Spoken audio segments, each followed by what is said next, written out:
Employee owned, Pittsburgh, Maine.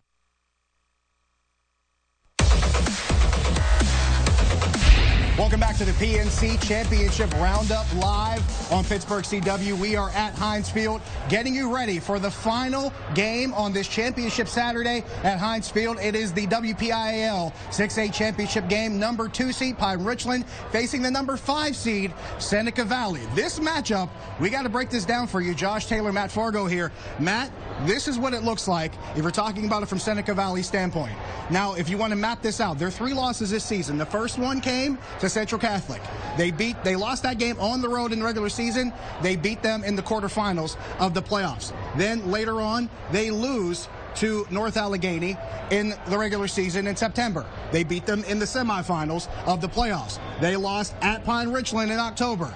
Now they face them in a neutral site in the championship game. You called it a revenge tour. This sounds like movie script written all over it. It certainly does, as the third check mark for this revenge tour here at Heinz Field. It sets up to be a perfect script for guys like us that love to talk about the narrative, if you will. And the narrative shapes up to be great for Ron Butchley and Seneca Valley. What he's been able to do, he's been a great football coach. He was at Stowe Rocks for a time, now back at Seneca Valley, took over for Dave Vestal, and he's put Seneca Valley back on this stage. They've been here a couple times in the last couple years, haven't been able to take home the title. They have an opportunity to do that, but in their way, Pine-Richland, defending state champions, they've been here, they've done this. Eric Kasparovitz and what he's been able to do at Pine-Richland, they've kind of been put back into yesteryear, back when Claire Ultimus was leading these Pine-Richland Rams, and a guy by the name of Neil Walker was playing receiver. It feels like the same old Pine-Richland Rams, and it goes up against a great Seneca Raider team. You give me a Neil Walker, I'll see you and raise you a Phil Dracovic. This is the kind of names that we're talking about that have come through this program, and Eric Kasparovitch will tell you he's been able to have some serious success. Ben DiNucci's another name you think of when you think about the success of Pine-Richland. So you know you have your David versus Goliath matchup, but this one's a little bit different. David gets a second crack at Goliath after losing the first one. If you're Seneca Valley, how are you approaching this mentally? Because this is maybe not all the pressure's on them, because Pine-Richland is a team that has to be knocked off. But Seneca Valley, at this point, what's left for them to fear? Well, it's their defense is where they've been able to win games. And they're not a flashy team. They're not going to wow you with offense, but they're going to slow the game down. They're old school. They like to slow it down. They like to hold a great North Allegheny offense, holding them twice, both games that they played low-scoring affair, especially in the semifinal contest. But I think Seneca Valley's defense is where they're going to win this game. Offensively, churn that clock. That's going to be their best friend. You got to keep the high-ranking offense of Pine-Richland off the field. And from Seneca Valley's standpoint, 4 different players that have scored at least 5 touchdowns this season for this team. They're very good at distributing the wealth, not maybe one guy ahead of them. On the other side for Pine-Richland, their quarterback Cole Spencer, he's a passing threat and he's a rushing threat. Check this out. He's thrown for at least 1,100 yards, he's thrown for 11 touchdowns, and he's run for 11 touchdowns. So Pine-Richland's offense centered around its quarterback. Granted, they have a run game too, but their quarterback really is how it all works. Well, Pine-Richland, apparently now quarterbacks are growing on trees out there, because one leaves and the next one steps right back up, and they end up at Heinz Field every year. So on goes the beat for Pine-Richland, and it definitely starts at the quarterback position. We go from one quarterback high wearing green in South Fayette to another one in Pine-Richland, and go figure, another one is in a championship game. It is the 6A title game. We are moments away. Bob Pompiani, Doran Dickerson, they have the call when we come back here in Pittsburgh CW.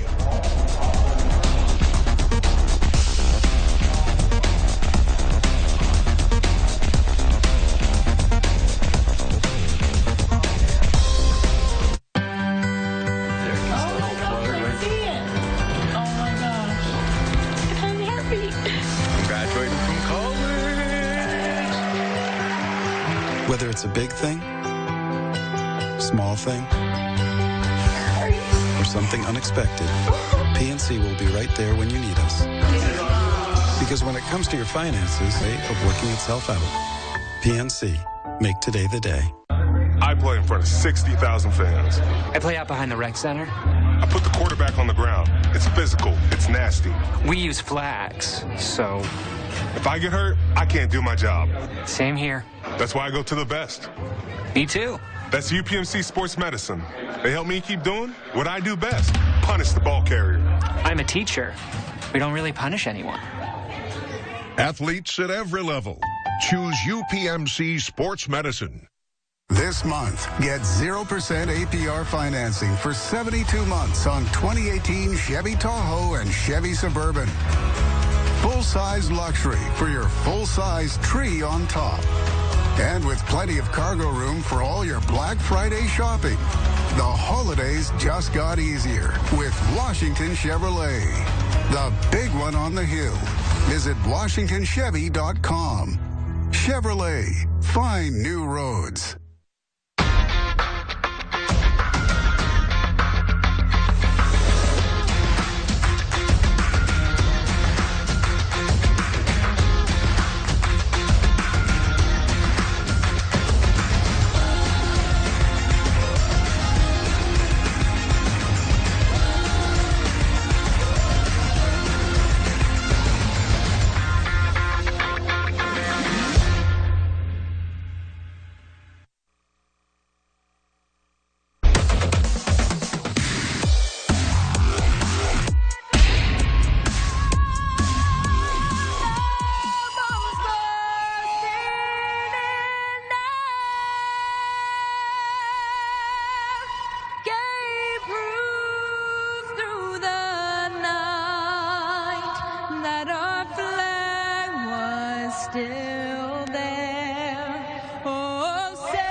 Beautiful job by Anna DiMatteo from Hampton High School. We've had 4 great renditions of the national anthem, and we're back for our 4th and final of this quadruple header as we continue our Thermo Twins Championship weekend presented by PNC. Seneca Valley and Pine-Richland. Doran Dickerson alongside, and this is, they call it redemption tour.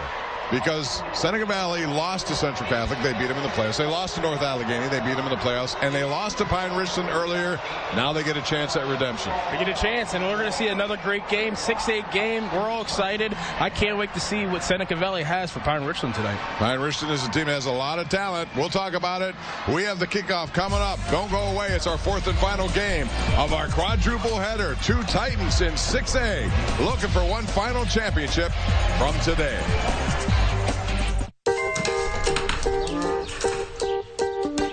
Thanks. It's like a smart thing.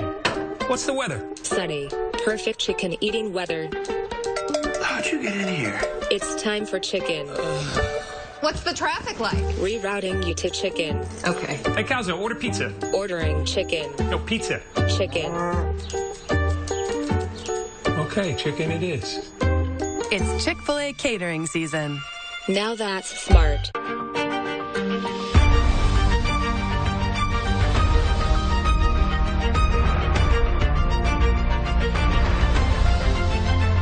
Washington and Jefferson College. Are you ready?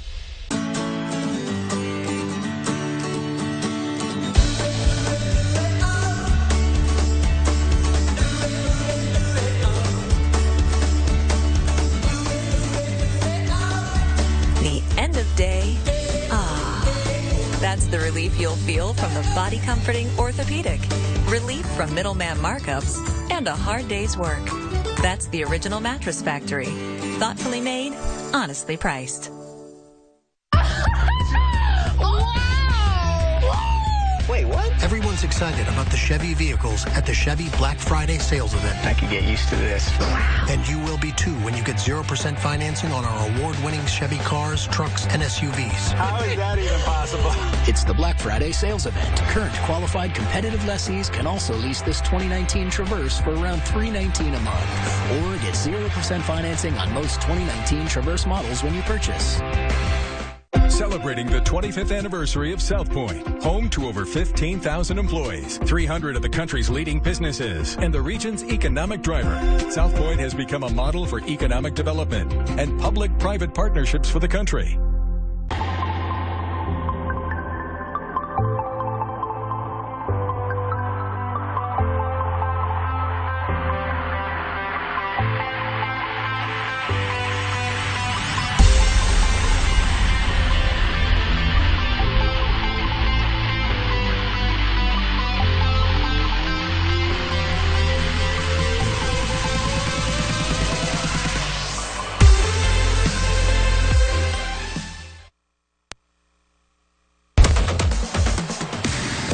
back to our coverage of the Thermo Twins Championship Weekend presented by PNC. We've crowned 3 champions, looking for a 4th.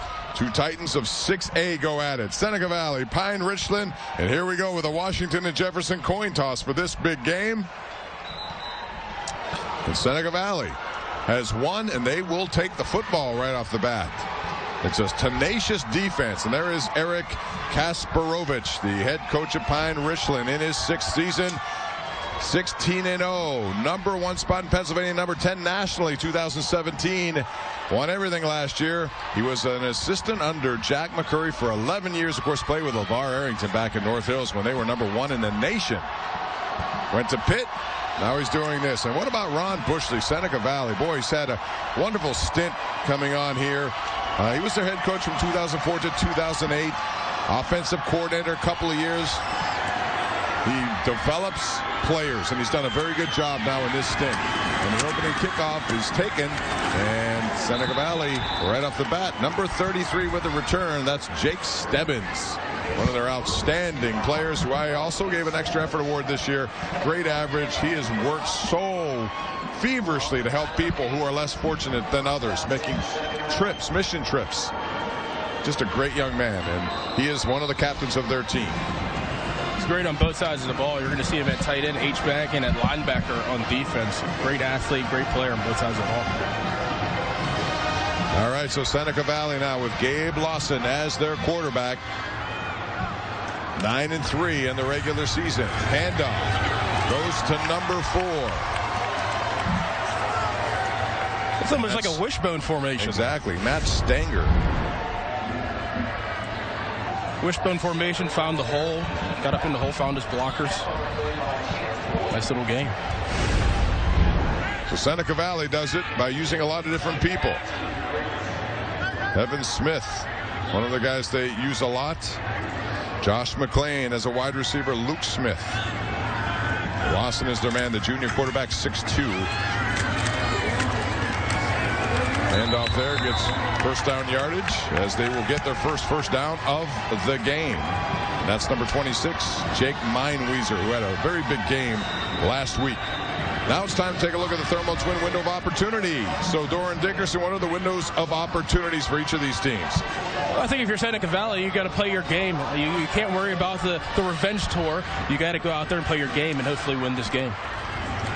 And Richland, on the other hand, they started the season, and there's Meinweiser there, and he's thrown back for some negative yardage. Merrick Miller was one of the guys there to make that stop.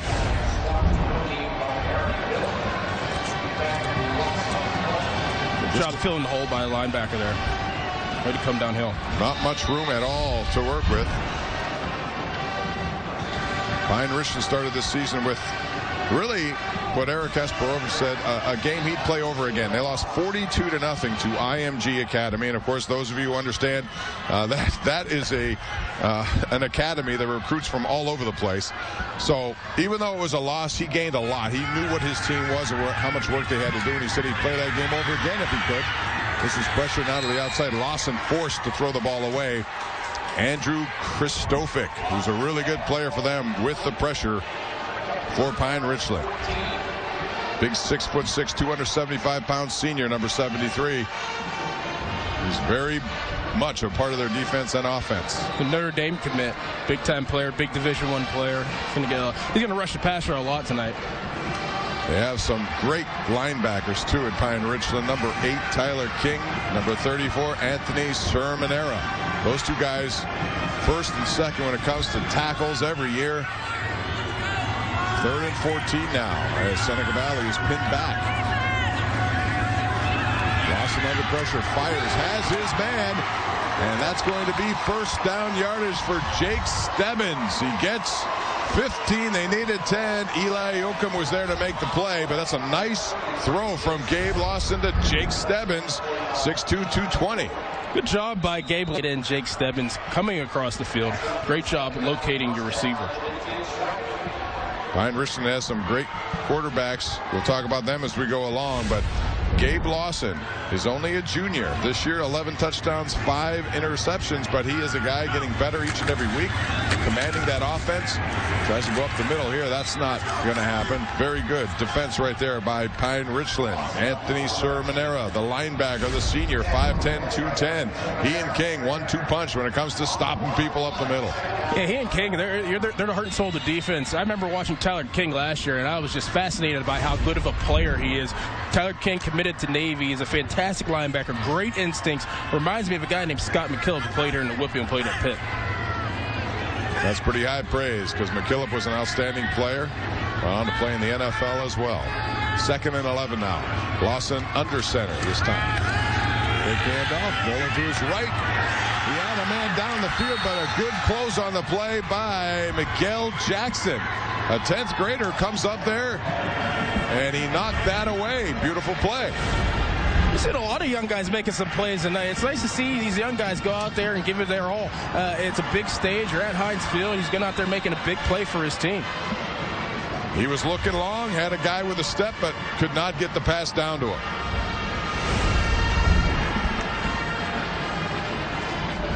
Last time they had a 3rd down and long, they converted that pass. It went to Stebbins. We'll see if they can do it again. It's always tricky when you got 3rd and long like this, especially against a defense like the Rams. They're opportunistic. This time it's going to be Mineweezer who gets a nice block, makes a cut, and he is very close to 1st down yardage there. Tyler King makes the play, but Mineweezer looks like he got 1st down yardage. That's the 2nd time they converted a 3rd and long. A little RPO right here. Had the receiver going in motion, a possible bubble screen, but hands the ball off to Mineweezer. He gets the 1st down. 12-yard gain. They needed 11. They got 1 additional yard, and that's how to keep a drive alive. Mineweezer coming on strong in the playoffs, certainly. He's been a big part of what they've done. He's a senior, 6 foot, 195, solid build. Now they go 3 wide here.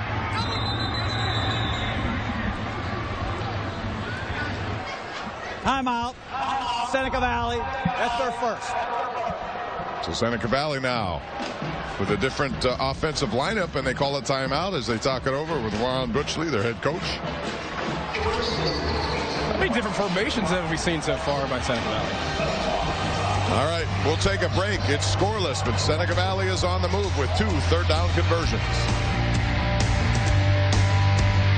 At Thermo Twin Windows, customer satisfaction is a beautiful thing. From concept to creation to delivery, every Thermo Twin window is handcrafted by a team of dedicated employee owners. Our customers know Thermo Twin Windows is more than just a company. It's a family that has been serving the Pittsburgh area for 46 years. Right now, get up to 40% off windows with no interest financing during the winter installation special. Thermo Twin Windows, employee owned, Pittsburgh made. Do you want to go out? Sure. Do you love me? Absolutely. Will you move in?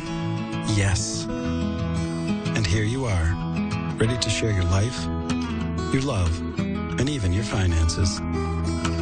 Although you may not always be on the same page. But PNC can help you set a budget you both can agree on. The sooner, the better.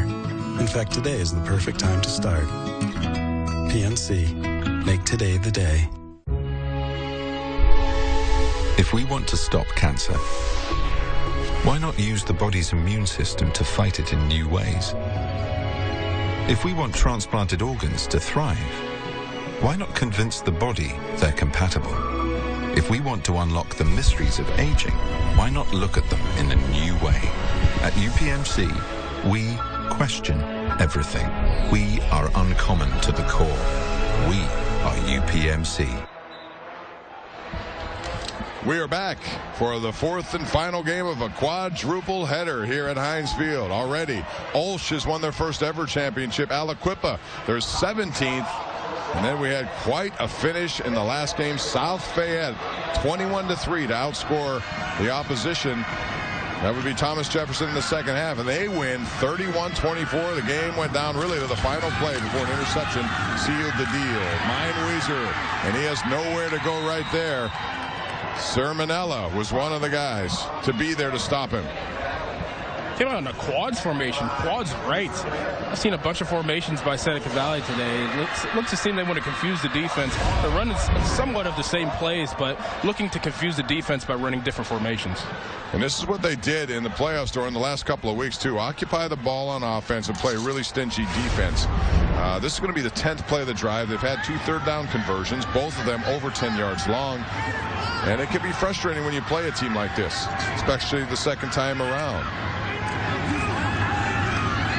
And now Lawson does have time. Looks down the field, has a man. 2 men, as a matter of fact. They all in the same boat. Flags fly. That was intended for Josh McLean. He was there, as was number 3, Luke Smith. Now, I don't know who the penalty was on, but Luke Meckler was back there, as well as Dylan Stetson. I don't know what flag for which player, because there were 4 of them in the same vicinity. Pass interference, defense. 15-yard penalty from the previous spot. It's going to be a first down. Take a look at this one again, Doran. Yeah, you had both guys really open there. I thought he was going to go for the outside guy. He was wide open running down the sidelines. I don't see much interference there, although they both went up to, you know, you can argue there that Meckler had his back to the play and just reached up, but some of the times I wonder about those flags. We talk a lot about it in the NFL. Yeah, for sure. But in high school level, hey, it gives them 15 yards, and that's another first down for Seneca Valley. Just on a quick hitter. And it goes to Luke Smith. And there's not much there as Pine-Richland shut it down pretty quickly. Once again, Anthony Sermonella. What can you say about this guy? Just been all over the place. All over the place. Great instincts. Another quads left formation. When we say quads, 4 receivers to the left or to the right.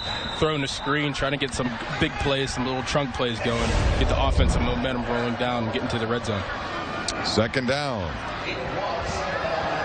Last week, Mineweezer was in the game at 142 yards rushing and 2 touchdowns against North Allegheny. And they really dominated the line of scrimmage to the tune of, and there's Mineweezer with the ball again. They had 231 yards against NA, which a lot of people didn't think was going to happen. Chance Boyd makes the stop on Mineweezer. But when you do that and you play defense the way they do, here's the question that needs to be answered. Can a team like this win a championship with defense? Their defense, Seneca Valley, is ranked statistically as the best in 6A. And this is what they've been riding all the way through this. So if they have an offense that possesses the ball, makes it a little bit easier for their defense, too. Yeah, I mean, their defense is stepping up. Last week, beating an Art Walker team, that's huge. A team that beat you during the season. You're going to come out there today, play tough defense, play great offense right now. There is Matt Stranger up the middle. Not much. Third down conversion. They don't get this one. Merrick Miller was there to make the play. So they convert the 2 third and longs. This one, not so much. And it'll be 4th down for Seneca Valley. Any type of points are good here in this situation if you're Seneca Valley. Now they're going to try it with Seth Winters, number 29. He's a senior at 5'10", 160 pounds, 37-yard. From the hash mark. Let's see what he can do with his angle here. Low snap held, but it's a low kick, and it's blocked. And that was Tyler King, I believe, who got his hand on it, number 8. And it's picked up. Chance Boyd is drilled out of bounds, but the block prevents points right there. Jake Stebbins came over and drilled him out of bounds, but what a block there by King.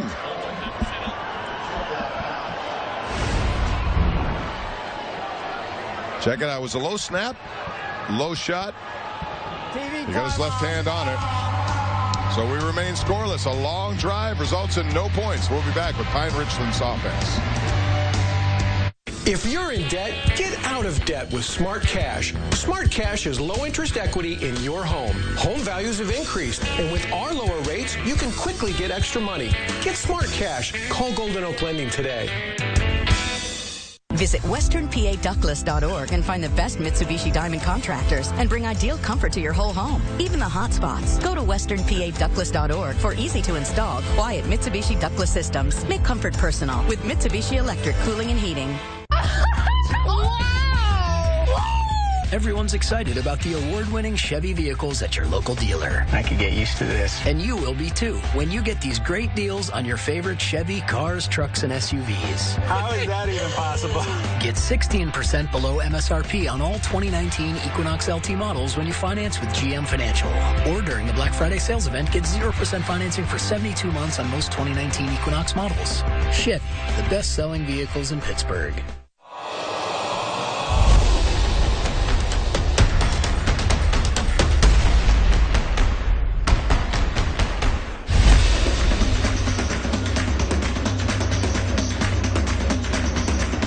Stop wasting money every month on expensive credit card interest.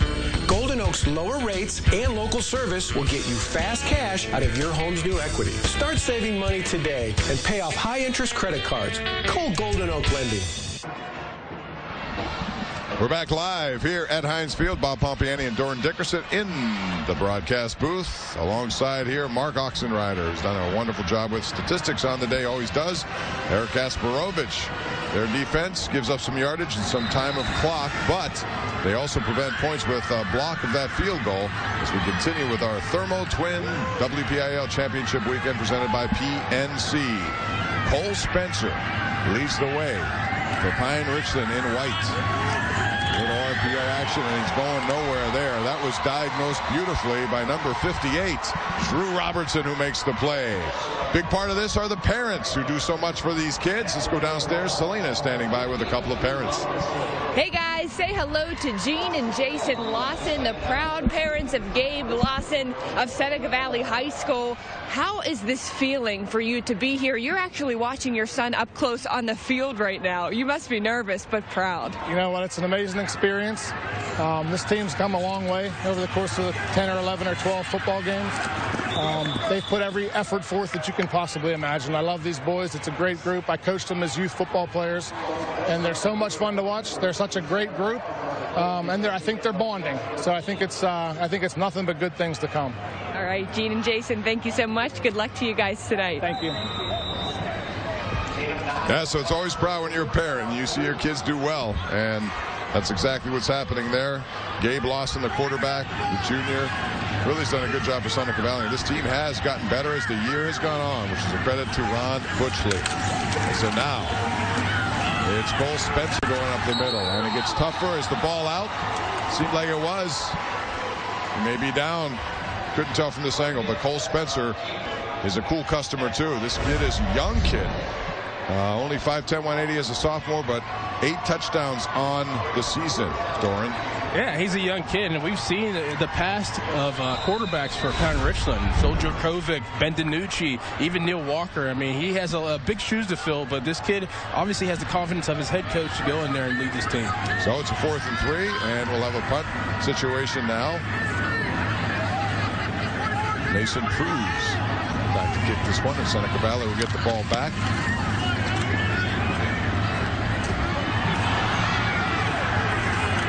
Brendan Hayes trying to get to the outside after he bobbles. A good tackle right there by Dylan Stetson. After the bobble, Hayes goes laterally, but Seneca Valley has decent field position. You mentioned those quarterbacks. Man, Pine-Richland over the years. Djokovic, of course, we know about him. But Ben DiNucci before that, Kevin McCabe, played with Neil Walker. And you remember Austin Whipple? Yeah. That was Mark Whipple, who was at the time the quarterback coach for the Steelers. I believe he's now the head coach of UMass. So they run him out. Yeah, they do. And this kid is only a sophomore, so he's going to be around, and he will learn under Eric Kasparovich. I believe we'll see a lot of Cole Spencer in the next coming years. He seems to be a dynamic player, and we're excited to see what he could put out there in the field today. All right, so Seneca Valley, after a long drive, and the first possession resulted in no points, a blocked field goal. Mine-Weezer goes back to work. And he is hit right there at the point of attack by Trent Miller, the junior, who comes in and makes the play defensively. You look at Seneca Valley's season. Again, losses to North Allegheny, losses to North Catholic, and they lost to Pine-Richland. That was it. Their 3 losses, they've avenged 2 of them, and they're trying to make it a 3rd one here tonight. This defense has been very stingy. They've allowed just 14 points in each of their 2 playoff games. In wins over Central Catholic 15-14 and North Allegheny surprisingly 31-14. Once again, Miami was trying to get his way through. A little opening there, and he does get decent yardage there before Luke Meckler comes, or actually makes the play there. It was McLean comes away with a nice block, and so that one is marked short. It's good blocking on the perimeter by the receiver and the tackle. That's good blocking for the ball carrier. A nice way to find your hole and get upfield. Anthony Sermonella, really good at what he does. Those guys move laterally, great speed, short tackle. Those linebackers for Pine-Richland. Third down. Lawson puts his head down and gets first down yardage. They've converted some 3rd and longs. David Takich with a nice block there. And so that results in first down. They move the chains. We're seeing a bunch of different formation, yes, but they're running the same plays. They're doing what's working, and it's obviously working for them. They're coming out in different formations, but it's somewhat of the same plays, and they are inching their way down the field, so you got to keep it moving. Some little play action now. Penalty flags fly, and looks like there was a holding on that end of it, too, and there could well be. We'll see. Chance Boyd was back there defensively, and he put his hands up as if there was some interference down the field, but there was a flag also in where they normally call holding on the offense. So we'll see. Could have offsetting. We'll see how it goes.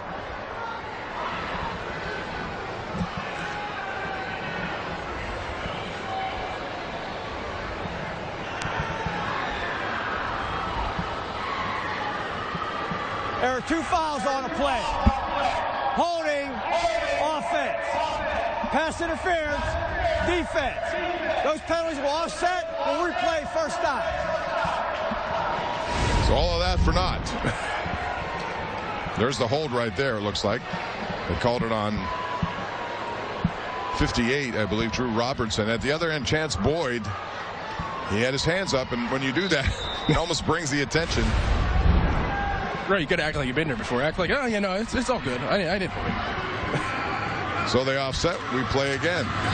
Lawson now looking at the middle. That hole closes quickly there. Nice play by number 68, Michael Kadick, along with Anthony Sermonella. We've called his name quite a bit. And Michael Kadick is a senior, 6'3", 280 on that Rams defense. Kadick, he's going to Indiana, committed to Indiana. Both of these defenses are stingy today. I mean, you're getting a little bit of yards. You're trying to move the ball down the field both ways, but both these defenses are playing solid to this point of the game. Defense can win championships. This game has grown to where we feature a lot of offensive skill players, and we've seen a lot of them on display today. But when you have a solid defense, and both teams do, once again, Mine-Weiser has nowhere to go. Sermonella, how many times have we called his name? And we'll keep calling it likely. He and King are the workhorses. Sermonella with 253 career tackles, a couple of interceptions. He's active in the sack game, tackles for losses, and how about 7 forced fumbles? He does it all. Oh, man. I mean, Coach Pelko would say back when we were in high school, I want that guy in my foxhole. You could just tell he has great instincts. He's a tough player. He's making plays all over the field tonight. 3 for 4 on third down is Seneca Valley. This is the 3rd and long. Their conversions have come on 3rd and long. This time, Lawson, quick pop hitter to Stebbins. And it's diagnosed by Boyd. He makes the play there, and it goes incomplete. So there'll be 4th down.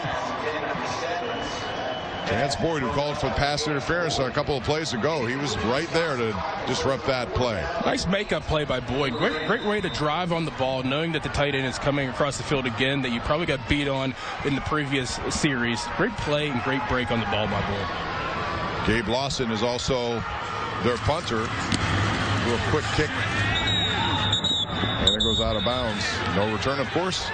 So Pine-Richland will get the ball back after they come up big on a 3rd down play. 23-yard boot out of bounds. And the Rams go back to work offensively with 27 seconds left in this first quarter for head coach Eric Kasparovich.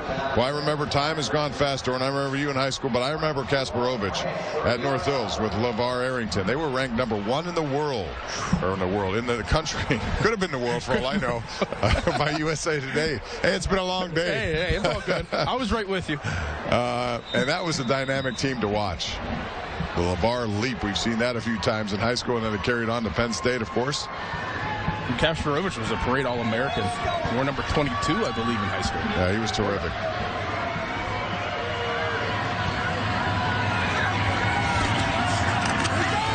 All right, so we have nice quarterback opportunity there for Cole Spencer. He turns on the speed, gets to the outside. A healthy gain and the best of the night for number 4, sophomore quarterback. That's a gain of 23. Nice call right there. QB draw, simple. Diagnose the defense. He's patient with it and just gets what he has. Shane Caffardi with a nice block there, too. He led the way. Gave some space there. Caffardi leading the way for quarterback Cole Spencer.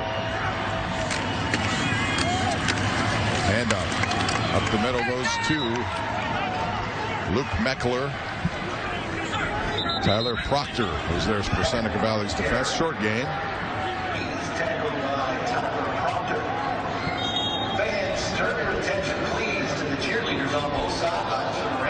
This is our 4th game. If you joined us late, we had a really interesting last game in the 4A championship, which went right down to the end.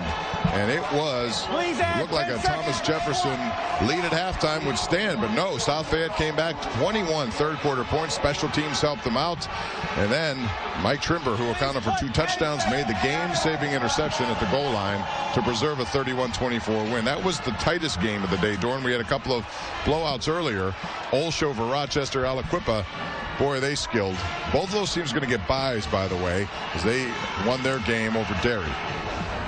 Aliquippa, I mean, you know what you're going to get every year. They have great athletes. They have explosive players, guys like MJ Devonshire. I mean, they have guys all around the whole entire field. It's so hard to defend that many athletes. I mean, Aliquippa is great for a reason. All right, so Pine-Richland, Cole Spencer comes back as we now have gotten to the end of this quarter. And a lot of up and down, especially by Seneca, but they can't come away with points. There was a blocked field goal after they moved the ball down the field, but that's it so far. It's scoreless as we head to the second quarter. Let's get started. Whether it's on your first account or your second location, let's put smart technology in your hand and smarter people by your side. Let's get started online or at your local First National Bank branch. You can't just wait for it. You have to go get it. You have to push yourself, because limits only begin when hustle stops. You have to work together, because you can't get there on your own. You'll have support, because you're more than just a name on a list. And then you'll get there. That's success. And I hope it's ready for me, because I'm ready for it. How do you stop James Conner? Not with a linebacker. Not with a legion of defenders. And not even with a life-threatening cancer. That's because James chose the renowned UPMC Hillman Cancer Center, where doctors and researchers are setting new standards and discovering bold new breakthroughs in cancer care, so patients like James can be unstoppable. Let's make it easier for you to manage your money, or send it to people you know with Zelle. Let's give you an on-off switch for your debit card and live support at your ATM. Let's get started online or at your local First National Bank branch. Nothing is stronger than your sisterhood. What makes me me is Supergirl. You are witches. You are destined to save the world. We have to unite. I think it's time. Be gone, demon! What the hell?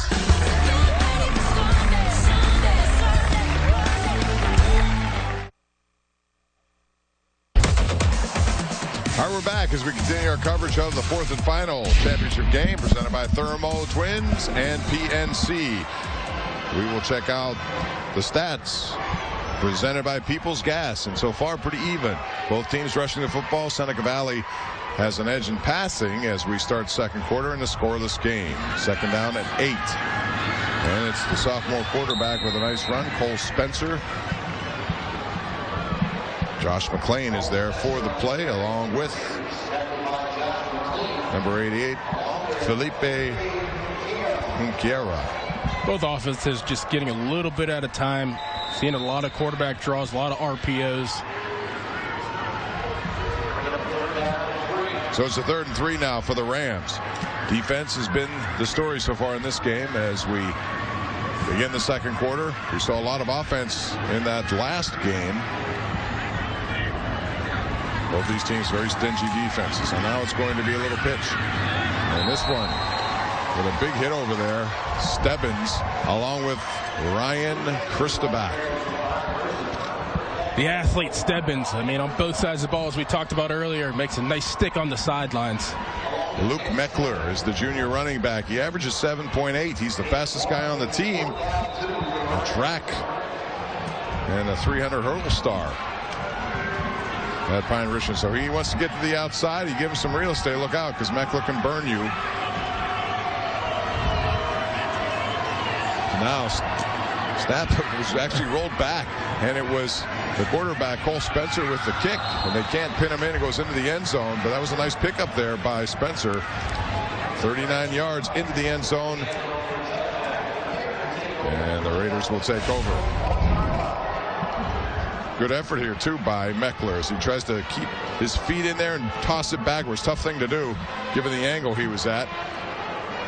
Yeah, that was close. I've been in those situations before. It's very tough to judge where you're at, jump in the air, toss the ball back. Hopefully you have one of your teammates there to catch it, but that's a tough job to do whenever you're a gunner on the punt team. Gabe Lawson back in the game at quarterback, the junior. So we have 2 underclassmen leading the way for these two teams in 6A. They played earlier this year. Pine-Richland won the game. And off up the middle there. Not much. It's number 22, Evan Smith, stopped by Trent Miller. A little pistol formation there, zone run, going to the weak side. They're running almost the same plays as we said before, but in different formations. Maybe they'll bust one soon. That's what they're looking to do. Evan Smith is a junior at 6'2", 210. They come at you with a lot of different potential matchup problems once they get going. Seneca Valley does. Lawson now trying to make a quick hitter. That was well covered. He's getting pursued. He just throws it out of bounds. Smart play given what was available to him. There was good coverage on the play. His original read was covered, so he rolled right and then threw it away. And great pressure, too. I mean, these guys are hustling around. They know what's on the line, as we talked about last game. I mean, this is big. You're playing here at Heinz Field for a championship. You're going to give it your all. And that was great pressure by the defensive end. Gabe Lawson, the junior, and Ron Butchley likes the fact that he has a very much of a poised attitude for someone who's an underclassman. Knows how to run this offense, make smart plays, and that was a good indication there. He didn't throw the ball when he could have risked an interception. Instead, he rolled out, and as Charlie Batch always likes to say, sometimes that's the best play. Throw it away and play for another down. Yep, live another day. We have a timeout on a 3rd and 7, and so far Seneca Valley has converted the majority of these. We'll see if they can do it again with 10:22 left. Want to remind you about Supergirl, facing a bigger threat than she's ever faced before. A new wave of anti-alien sentiment is spreading across National City. But how does this Supergirl battle a movement when she herself is an alien? Supergirl, Sundays at 8 on Pittsburgh CW. Sundays are for the CW. And we invite you to join us every night for the Ireland Contracting Nightly Sports Call on the Bordas and Bordas Hotline every night at 10:35 on the CW.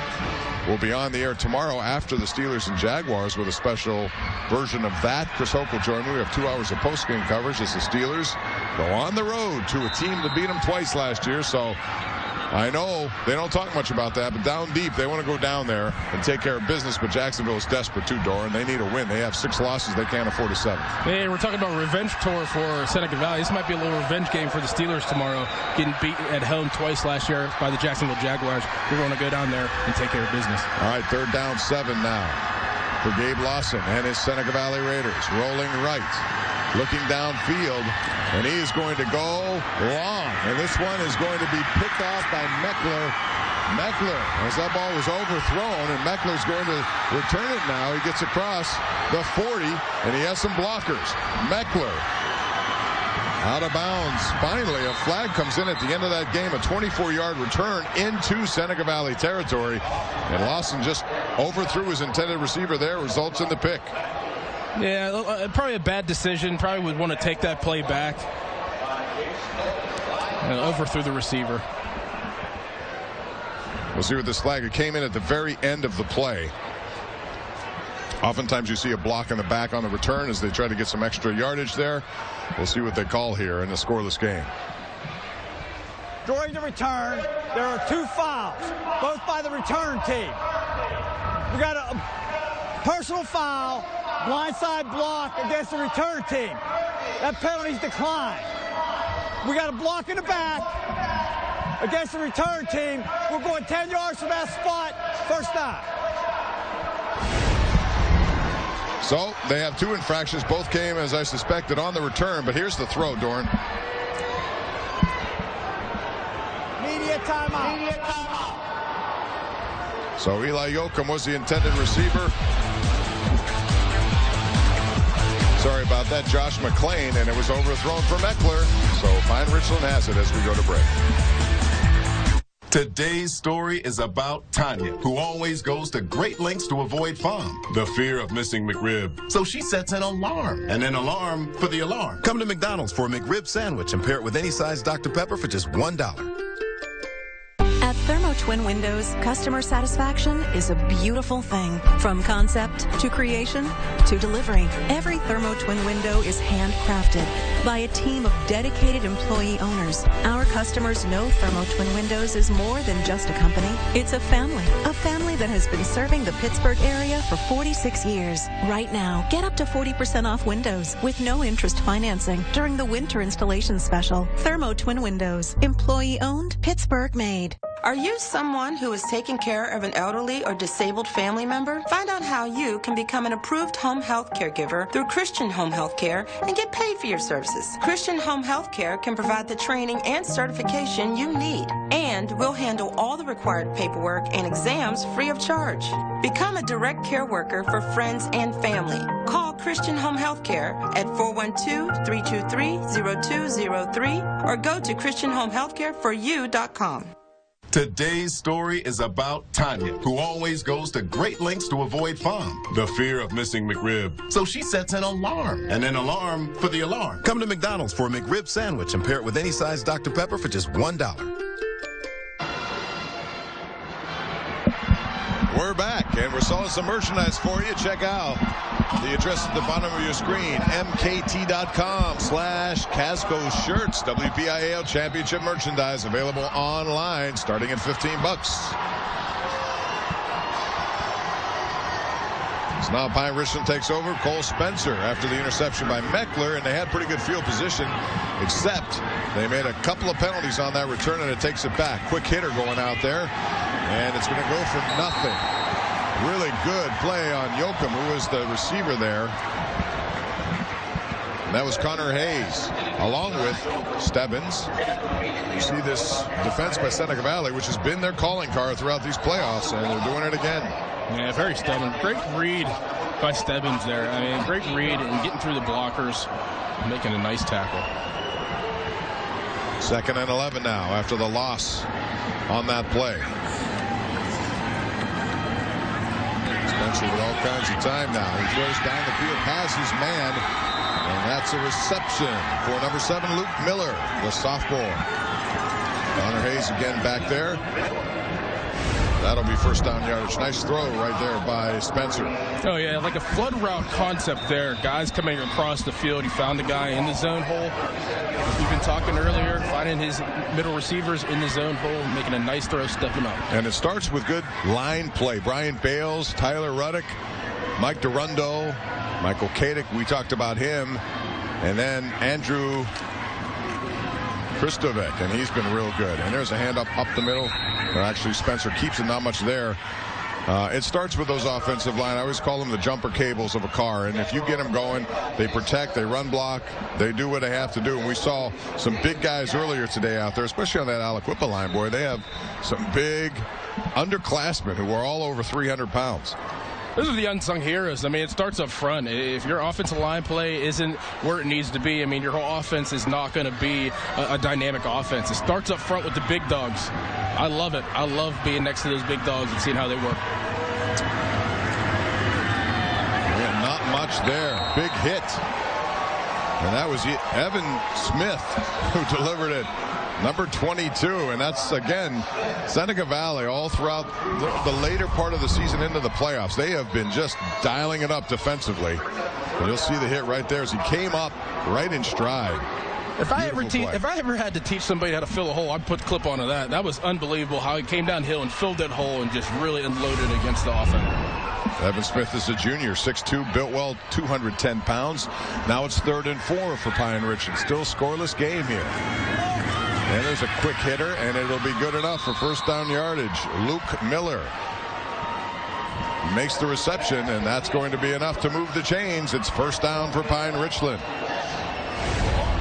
Pine-Richland looking to get some hurry-up offense, catch the Seneca Valley defense off guard, get some chunk plays here, some momentum rolling. That was well defended by Ethan West, but he was all over. The pass came there just in the nick of time for Pine-Richland. The Rams get an opportunity, and now a little play action down the middle. The pass, and it's complete.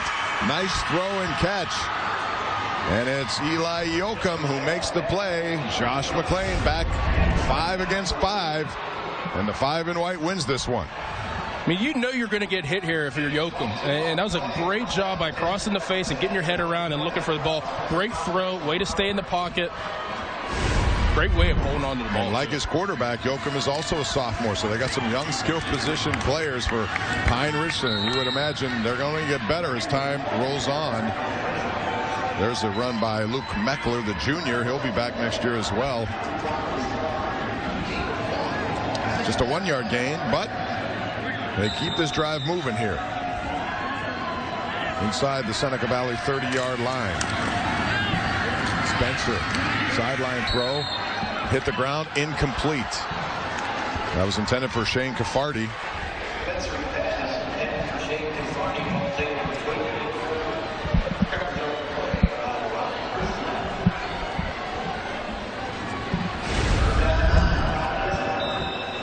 Yeah, hit the ground first. He tried it. Tried to sell it, but the official was right on the call, and a good call. So it's the 9th play of this drive coming up now for Pine-Richland. 3rd and 9, though. Seneca Valley, they're very productive when they have this kind of down and distance, and a nice blitz at the end there, and it got into the passing arm of Cole Spencer, and that was a good play by Meinwieser defensively.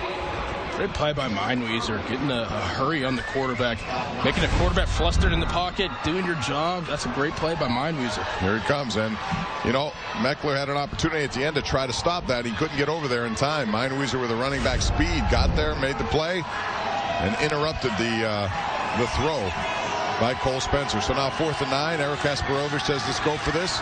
Here's the throw, and it's going to be Meckler. Stretches out, and he looks like he has first down yardage. Coverage on the play over there by Josh McLean, but it's not going to be in time to stop those sticks from moving. It looks like they have another first down. A great call by Kasparovich. I mean, these are college-type routes. I mean, we call that a cowboy route. 10-yard out route by the inside receiver. Outside receiver runs a go route, really clears it out. First down. Meckler, very smart, knew where those sticks were, went there and got, and now it's Spencer. Again, a little play action, throws a slant pattern, and that goes incomplete, intended for Luke Miller. Another sophomore. Oh man, they're all over the field. They're gonna be dynamic. Well, when you think of their top 4 receivers, they're all sophomores, basically. Quarterback's coming back. Luke Meckler's coming back. Tyler King is a senior. Caden Schweiger is another kid who's a sophomore in the running back stable of backs.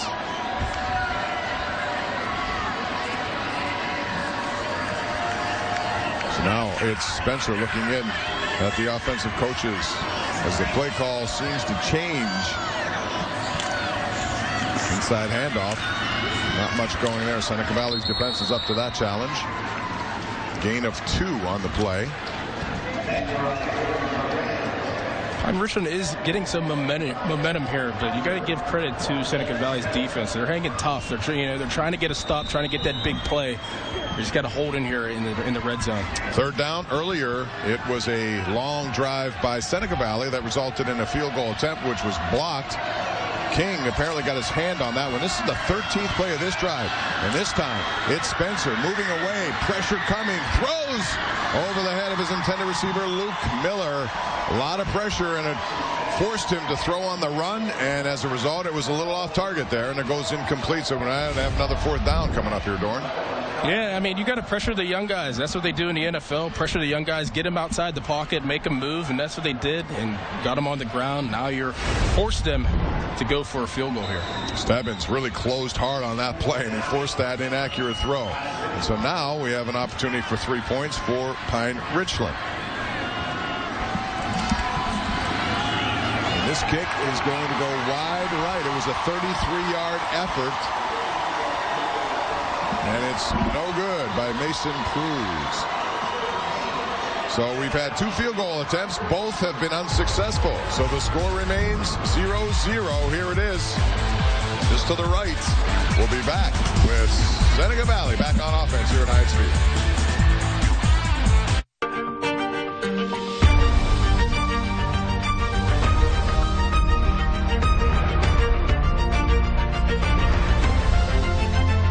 Washington and Jefferson College. Are you ready? Giant Eagle's Curbside Express is perfect for this time of year. Because while you're busy getting ready for the holidays, Giant Eagle does all your shopping for you. Just go to curbsideexpress.com and place your order. And professional shoppers carefully select what you want, just the way you want it. Then you either pick it up or have it delivered. Right now, a Giant Eagle Curbside Express pickup is free through the holidays. And discounted delivery starts at just $5.95. Go to curbsideexpress.com. Want to sell your home in just 3 easy steps? I'm Ryan Shalaba with the Home Buyers of Pittsburgh. Call us. After a 20-minute home tour, we'll make you an offer within 24 hours. Home Buyers of Pittsburgh, 412-386-0096.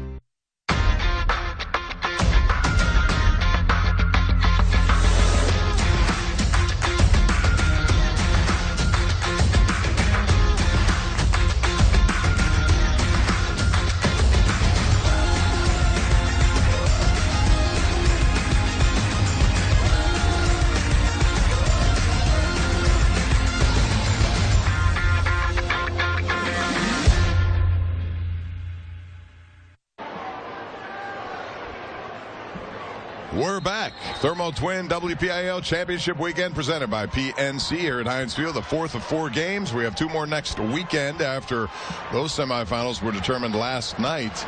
We see 2 great head coaches here. Ron Butchley right there for Seneca Valley. Eric Kasparovich for Pine-Richland. This is a rematch of a game played earlier this year. Won by Pine-Richland at Pine-Richland 21-7. Both teams now have had opportunities with field goals. Both have been no good.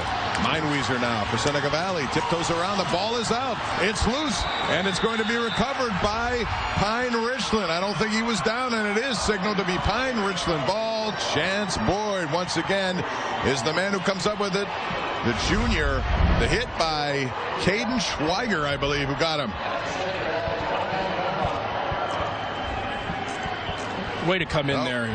Yeah, it was him right there. Got it loose, and it was Boyd. Chance.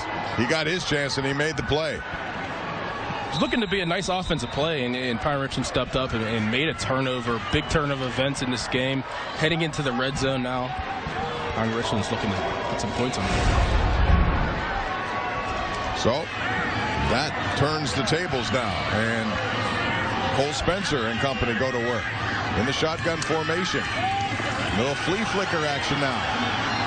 And a wide open receiver is there for the touchdown. What a call. Luke Miller. It was Luke Meckler who put it back to the quarterback, and then Spencer right on the money to Luke Miller. It's 29 yards right after the turnover. What a well-designed and well-executed play. Pine-Richland has the lead. You kept Tyler King in as an extra blocker. You diagnosed man coverage. What a great call at this time of the game. Great throw, on point, touchdown. Not much you can do there. They sold that well. With the run up the middle, all of a sudden it turns into a flea flicker. And now Pine-Richland takes advantage of that fumble. The point after is up and good. And we have our first score of this 6A championship game. The Rams have struck first. The extra point by Mason Cruz.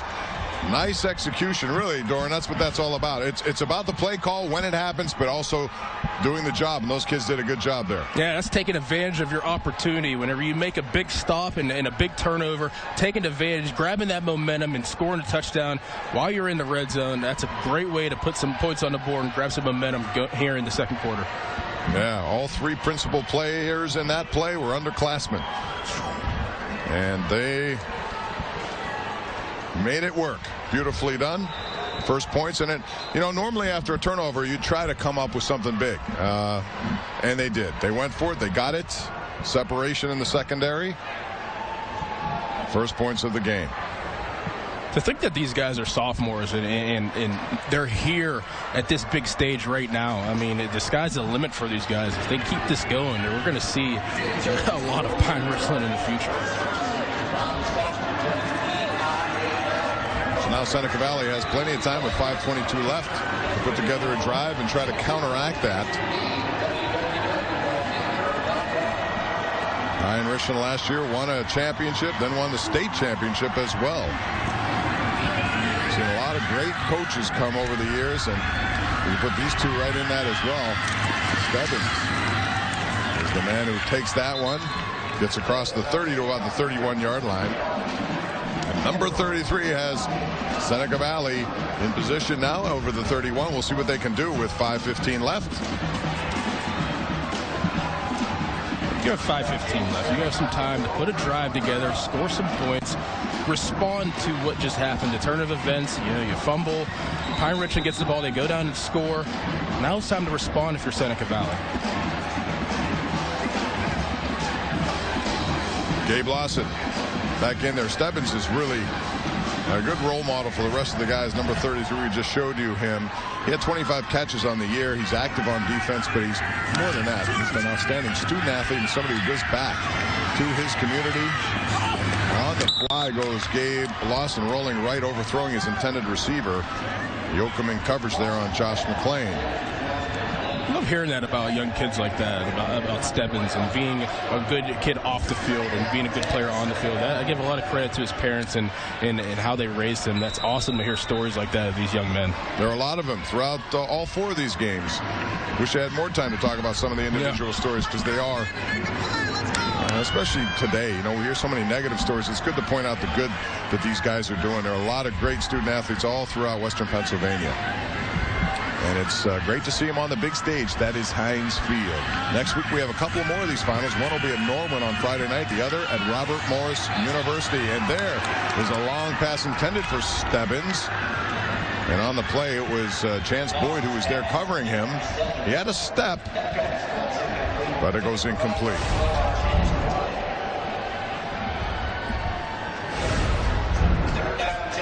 Both of these offenses are trying to hit the crossing route, the deep crossing route. And you know, they've hit a couple so far. That one was very close. That would have been a huge play for Seneca Valley. So now it's 3rd and 10. Pine-Richland likes to send people on this sort of situation. We'll see what happens here. It's Lawson in the shotgun formation now, trying to keep this drive alive. It goes handoff instead, and it's Mineweed trying to cut his way back. Not much there. It shuts down quickly, and it was Miller who made the touchdown on the flea flicker just moments ago, comes up and makes the play defensively. So now Seneca Valley will have to punt it back. It's 4th and 8 as we get under 5 minutes left in this first half of our final game of 4. 3 champions already crowned today. Congrats to Ulsh, Aliquippa, and South Fayette, all winners today, and they'll move on in the state tournament as well.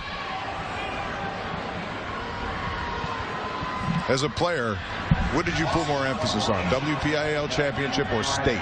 Because I always believe this is more important. This is where you're competing.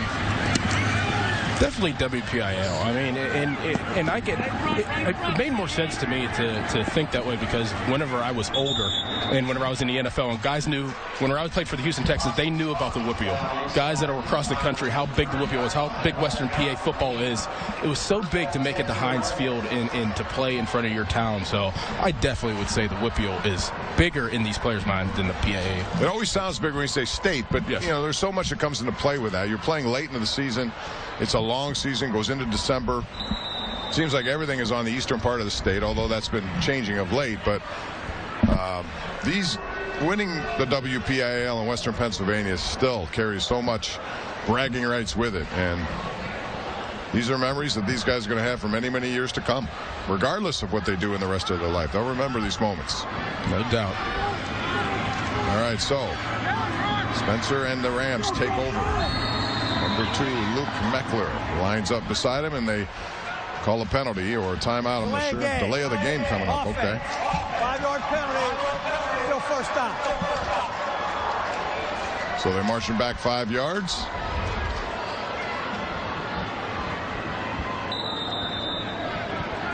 Seneca Valley needs a turnover, just like Pine-Richland took advantage of what Seneca. It was a good hit that freed the ball up for Chance Boyd to recover, and one play later they take advantage of it with a nice flea flicker call, and there's a high tackle there on Cole Spencer as he gets across the 25. Christoback was there to make the play defensively.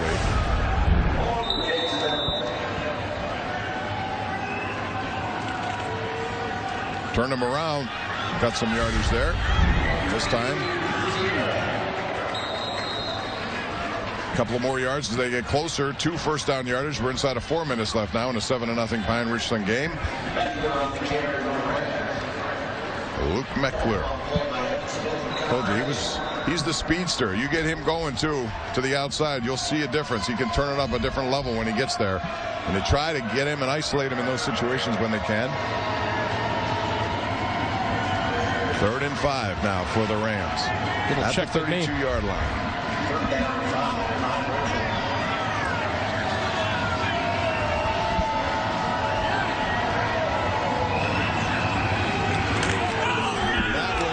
Completion, but it was well diagnosed there by number 8, Brennan Hayes, who jumped that. It went to Yoakum, but boy, he was close to coming in and maybe intercepting that thing. Man, what a play by Hayes. I mean, reading it, knowing that the quarterback is going to throw the quick screen right like that, shedding the blocker, making the great tackle. What a great play by Hayes there. So Mason Cruz, number 40, will punt the ball away now. Nice play by Seneca Valley as they shut the door. Still have time left to get something going from the offensive side of this game. They trail 7-0. Flea flicker, the only score of this game, a 29-yard touchdown pass from Spencer to number 7, Luke Miller. Really well sold. If you missed that play, we'll show you some of those highlights coming up at halftime. So Ron Bushley and his team now trying to get something going against a very stingy Pine-Richland defense. When they last played, it was a 21-7 game. They couldn't muster much offense, and they need to start generating something. They had an opportunity on a long drive earlier, in case you missed it. It resulted in a field goal attempt, which was blocked. An opportunity to run your 2-minute offense. Let's see what they can put together here. See if they can drive down the field, get some points before halftime.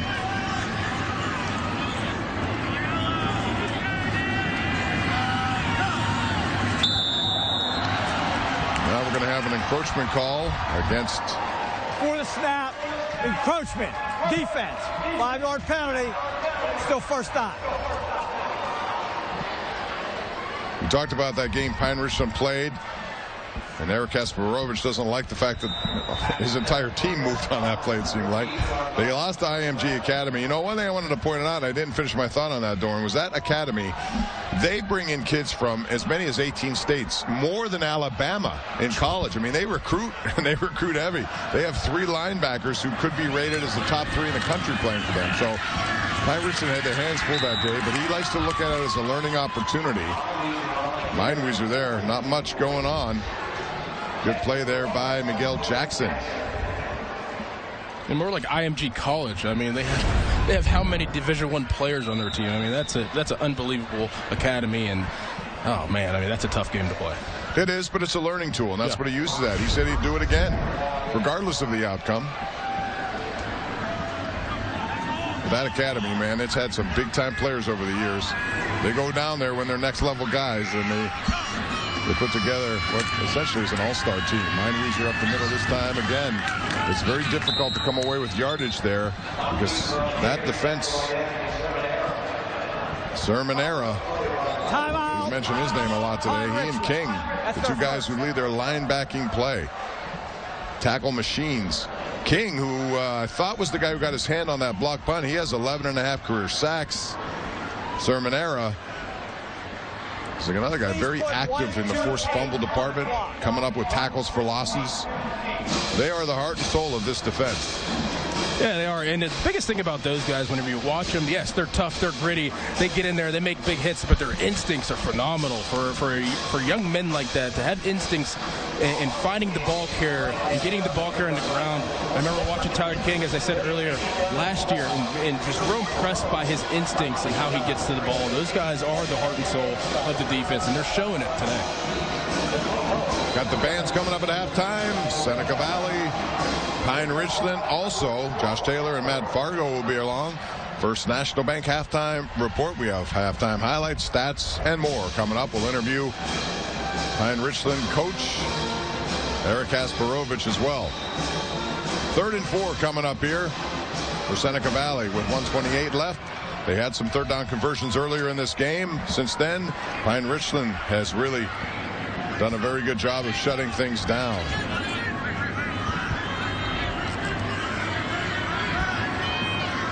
Junior quarterback Gabe Lawson. Mine-Weezer in motion now. And Lawson looks to his right. It's well covered. Now underneath he'll go to Mine-Weezer. Trying to get away, and the ball is loose again. He tried to get some extra yardage there. And Luke Miller, the man who made the touchdown reception on the flea flicker, comes up with the play. The sophomore, 6'1", 190. Mine-Weezer was trying hard to get some extra yardage. As a result, spun right into that. And it's another turnover. Another big turnover for the defense. And at this point in the game where you figure that Seneca Valley's going to try to find some momentum, trying to get some points before half, running their 2-minute offense, you come up with a turnover before half, and it's huge. Another good play there by Tyler King. He was the one who got that ball loose. And it was Luke Miller who recovered now. So Pine-Richland goes to work on offense now, changing the complexion of this one. Seneca Valley could not convert. They turned the ball over, and now Pine-Richland at the 46-yard line of Seneca. Spencer keeps it. Gets down to close to the 40-yard line. You watch number 8 come in motion during these offensive plays. I mean, he's doing the kick-out block, and he is literally flattening the defensive end every single time. Tyler King is doing a great job on offense as well as defense. 4-year starter is Tyler King on both sides of the ball. He's a big guy going to the Naval Academy, 220 pounds, and he uses that weight to his advantage. Another gain of 6, moved the chains. And so the Rams looking to add on to a 7-0 lead as we get inside of a minute left in this first half.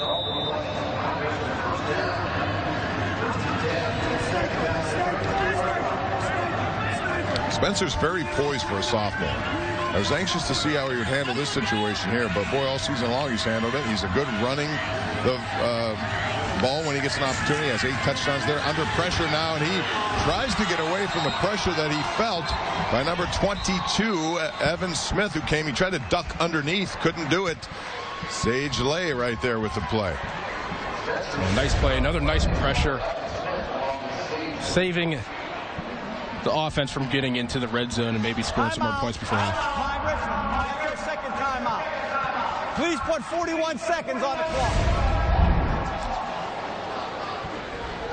All right, so we have a timeout now. They put it with 41 seconds. And it's going to be a 2nd and 17 situation coming up now for Pine-Richland. They called a flea flicker when not many people expected it. Let's see what Kasparovich has up his sleeves now.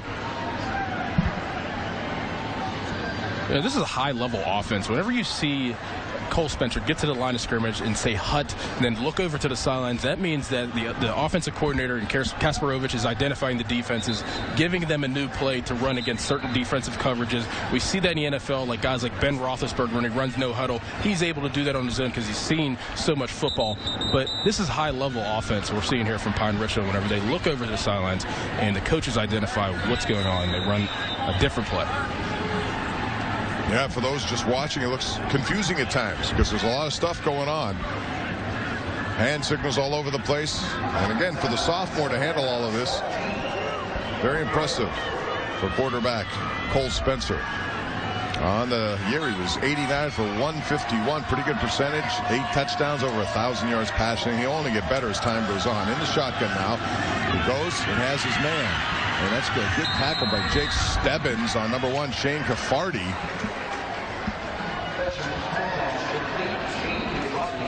Is that the first senior that's caught a ball today? They have a few, but, you know, most of it's gone to sophomores. And look at the pressure there. Coming at, and Spencer had nowhere to go but down. Sage Lay was there to make that play. Great pursuit by Sage Lay, number 1. Sage Lay sounds like a football name. What a great name. Great pursuit. Somebody missed an assignment there. He was unblocked all the way and really had no time to do anything. 11-yard loss, and that changes things quite a bit with 1 play left in this first half. For what you've been giving Pine-Richland, I mean, 2 turnovers in your own area, I think that this is a great way to go into the half and reassess what you have to make sure that they don't score any points before half. I think is big for Seneca Valley. Go reassess, come back out, and go for it. Yeah, Seneca Valley, say this about them, as I said, they're stingy when it comes to defense. You know, they've not done a consistent job on offense. They've turned the ball over, but they've also limited the damage for the most part. One nice, well-diagrammed and well-executed play on the flea flicker. That was our only score on a 29-yard hookup. But other than that, it has been very difficult for both offenses, really, when it comes down to crunch time as you're getting closer to the goal line. And that's kind of what you expected from this matchup. Not a lot of points in the first time they played, so you'd expect kind of a lower scoring game, and we've exactly got that so far in this one. Preparing for the Hail Mary here.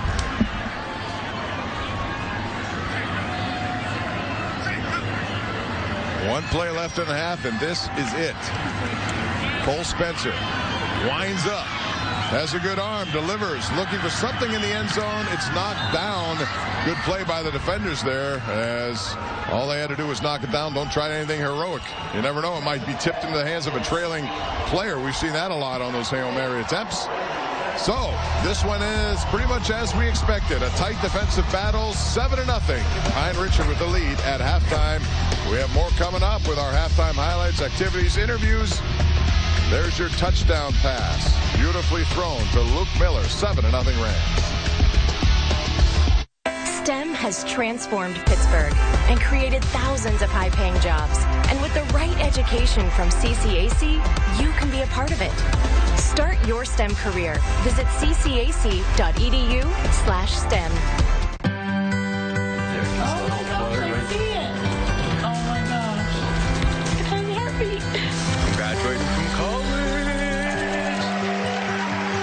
Whether it's a big thing, small thing, or something unexpected, PNC will be right there when you need us. Because when it comes to your finances, if you focus on today, tomorrow has a way of working itself out. PNC, make today the day. You look nice.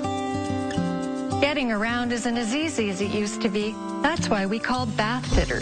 They removed our old tub and installed a beautiful new spacious shower. Now, getting in and out is a breeze. And we have peace of mind with seamless walls that provide a watertight fit, plus their lifetime guarantee.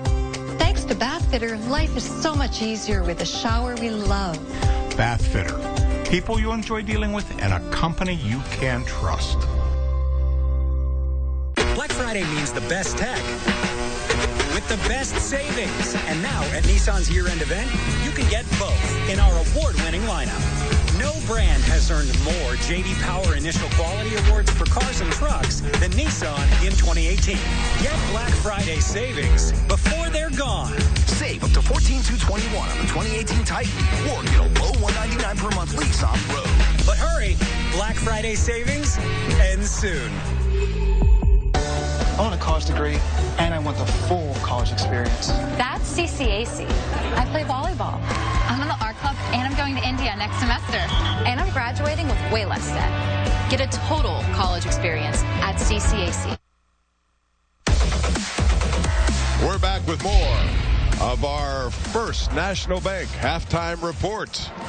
This is the Thermo Twin Championship Weekend presented by PNC here at Heinz Field. Bob Pompiani and Doran Dickerson. We're joined by Eric Kasparovich, head coach of Pine-Richland. 7-0 your team leads. Eric, let's talk about the play. It was a timely call on a flea flicker.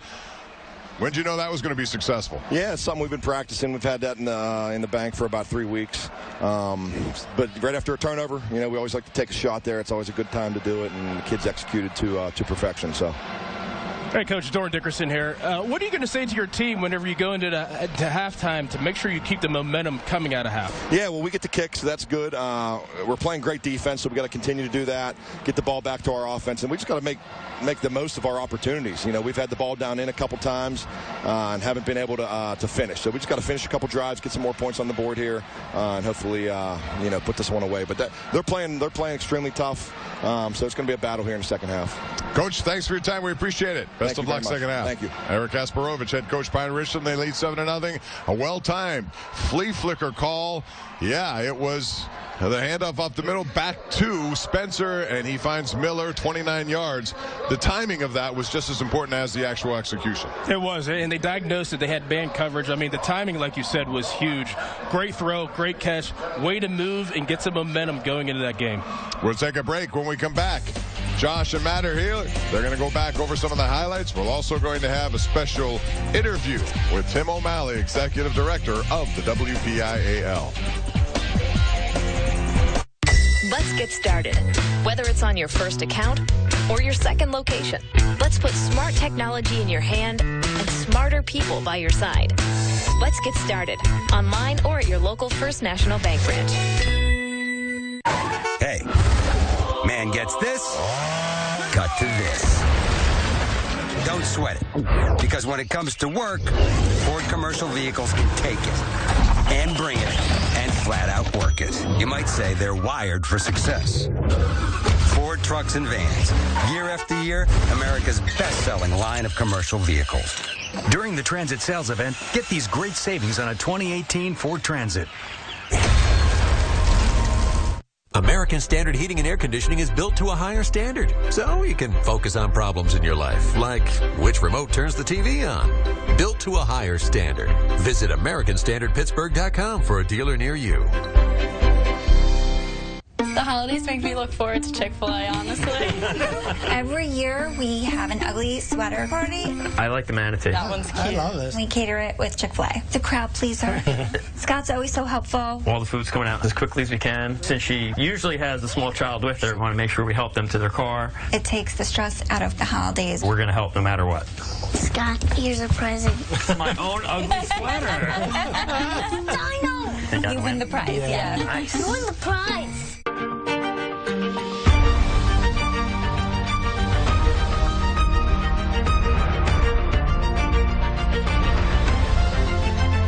Washington and... Are you ready? Let's make it easier for you to manage your money. Or send it to people you know with Zelle. Let's give you an on-off switch for your debit card and live support at your ATM. Let's get started online or at your local First National Bank branch. Welcome back as we continue now. Pittsburgh CW's presentation of the First National Bank halftime report. 7-0. Pine-Richland has the lead.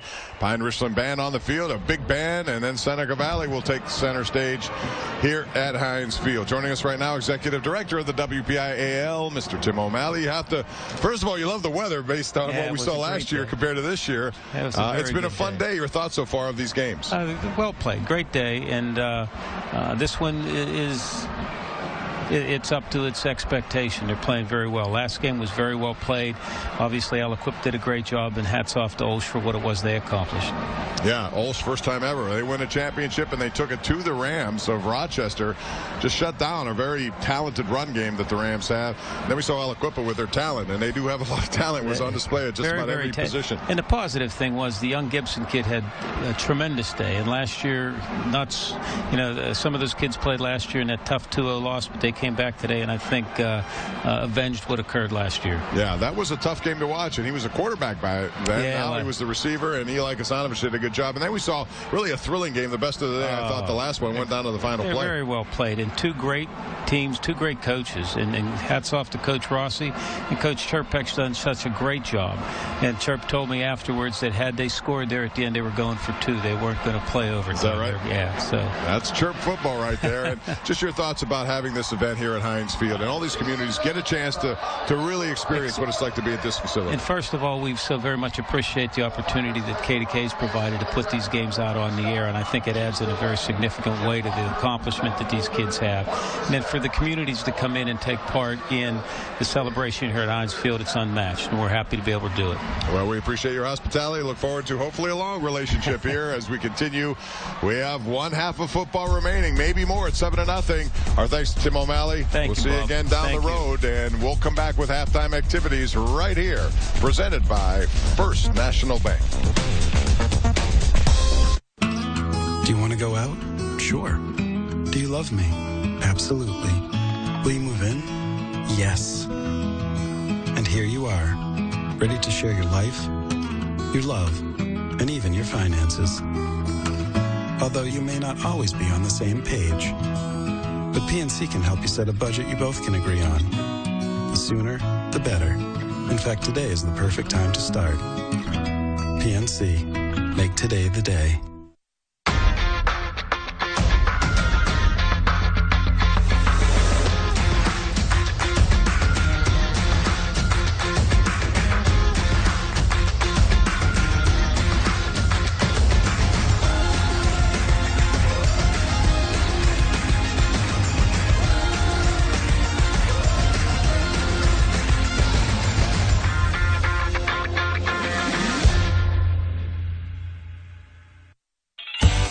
Giant Eagle's Curbside Express is perfect for this time of year. Because while you're busy getting ready for the holidays, Giant Eagle does all your shopping for you. Just go to CurbsideExpress.com and place your order. And professional shoppers carefully select what you want, just the way you want it. Then you either pick it up or have it delivered. Right now, a Giant Eagle Curbside Express pickup is free through the holidays. And discounted delivery starts at just $5.95. Go to CurbsideExpress.com. You can't just wait for it. You have to go get it. You have to push yourself. Because limits only begin when hustle stops. You have to work together.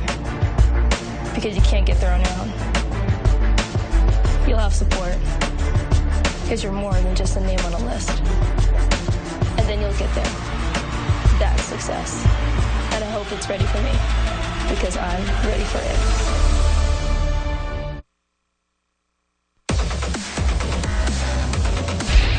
Welcome back to the First National Bank Championship halftime show. We are live from Heinz Field here on Pittsburgh CW. Halftime between Pine-Richland and Seneca Valley in the 6A WPIAL Championship game. As you can see, the Rams hold the lead over the Raiders 7-0. Welcome back into the broadcast booth, joined by Matt Fargo. I'm Josh Taylor. Matt, we talked about this game, the history between these two teams, their previous meeting in the regular season. If there's one thing that we know, when you have familiarity with an opponent, you're going to game plan a little bit differently, and that game might be played a little bit more tightly, and that's what we're seeing tonight. Yeah, I think one of the things that stands out to me just looking at the stats was Pine-Richland wasn't able to pass very successfully the last time these two teams met. In fact, they had 23 passing yards the entire game. They have one pass play that went for 29 yards, just shy of 100 yards on the game. So obviously that side of things a little bit different the second time around. Both teams have had problems moving the ball, kind of a defensive struggle here. We've seen some hard hits from the opposing defenses as well.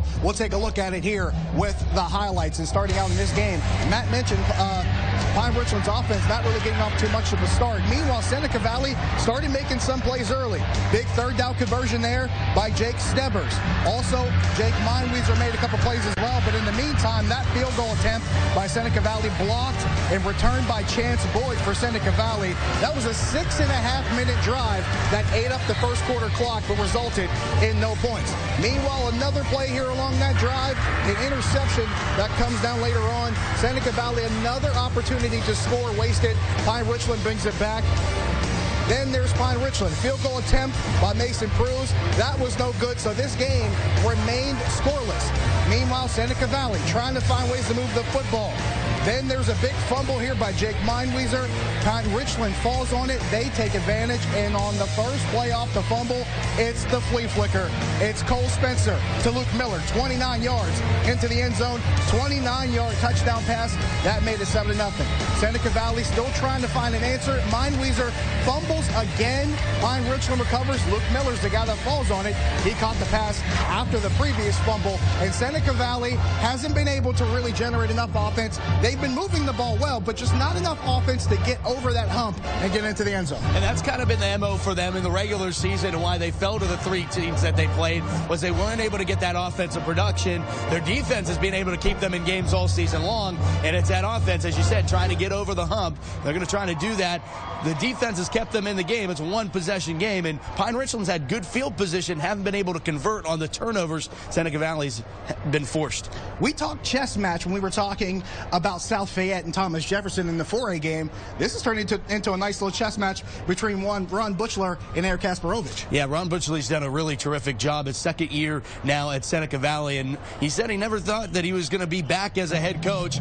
Something he did last week that was kind of interesting after the win against North Allegheny, he called all 5 of his offensive linemen. That's not very normal for a coach to do, but after watching the tape on what he did in the trenches, what his offensive line did in the trenches, he called all 5 of them and said, I just want to let you know that we're counting on you in this game. And boy, third and fourth quarter where championships are won, it will be one of the trenches. We're seeing some great athletes. Andrew Kostofik on the other side for Pine-Richland. The kid headed to Notre Dame. He's actually graduating early from Pine-Richland. Going to head up there a little bit early. It's fun to watch inside the trenches just as it is on the outside here tonight. That's been a pretty exciting battle with those two teams. In fact, it's been so even and back and forth. The difference in this game has really come down to who's made the bigger mistakes. And in this particular case, as we look at the stats, it's been Seneca Valley to make more mistakes as far as turnovers were concerned.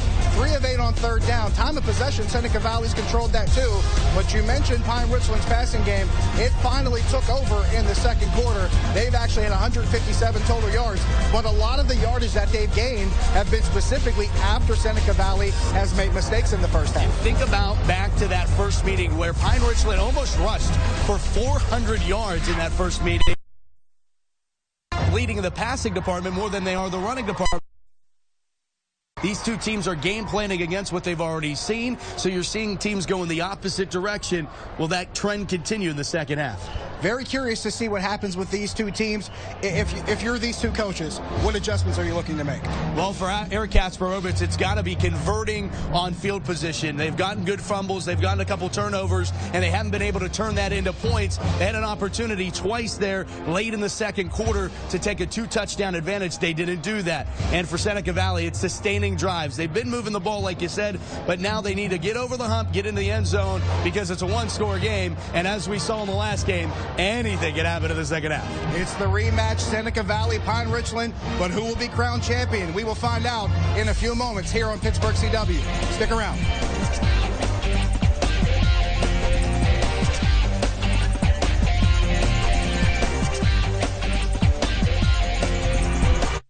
Let's get started.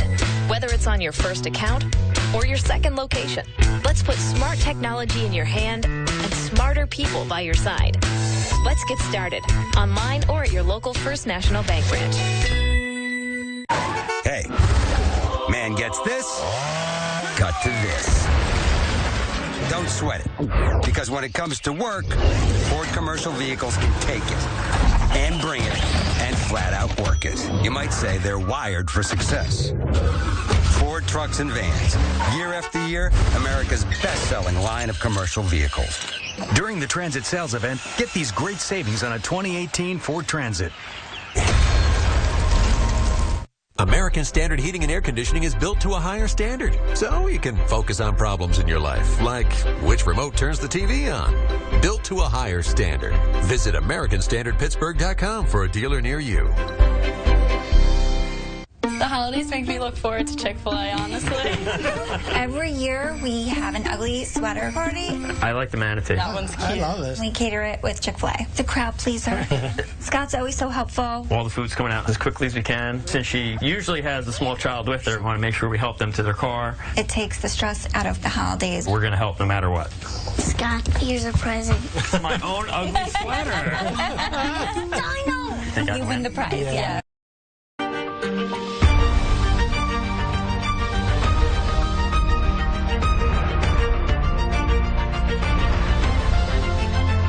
Washington and Jefferson College.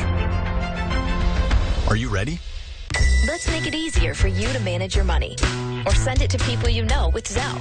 Let's give you an on-off switch for your debit card and live support at your ATM. Let's get started online or at your local First National Bank branch.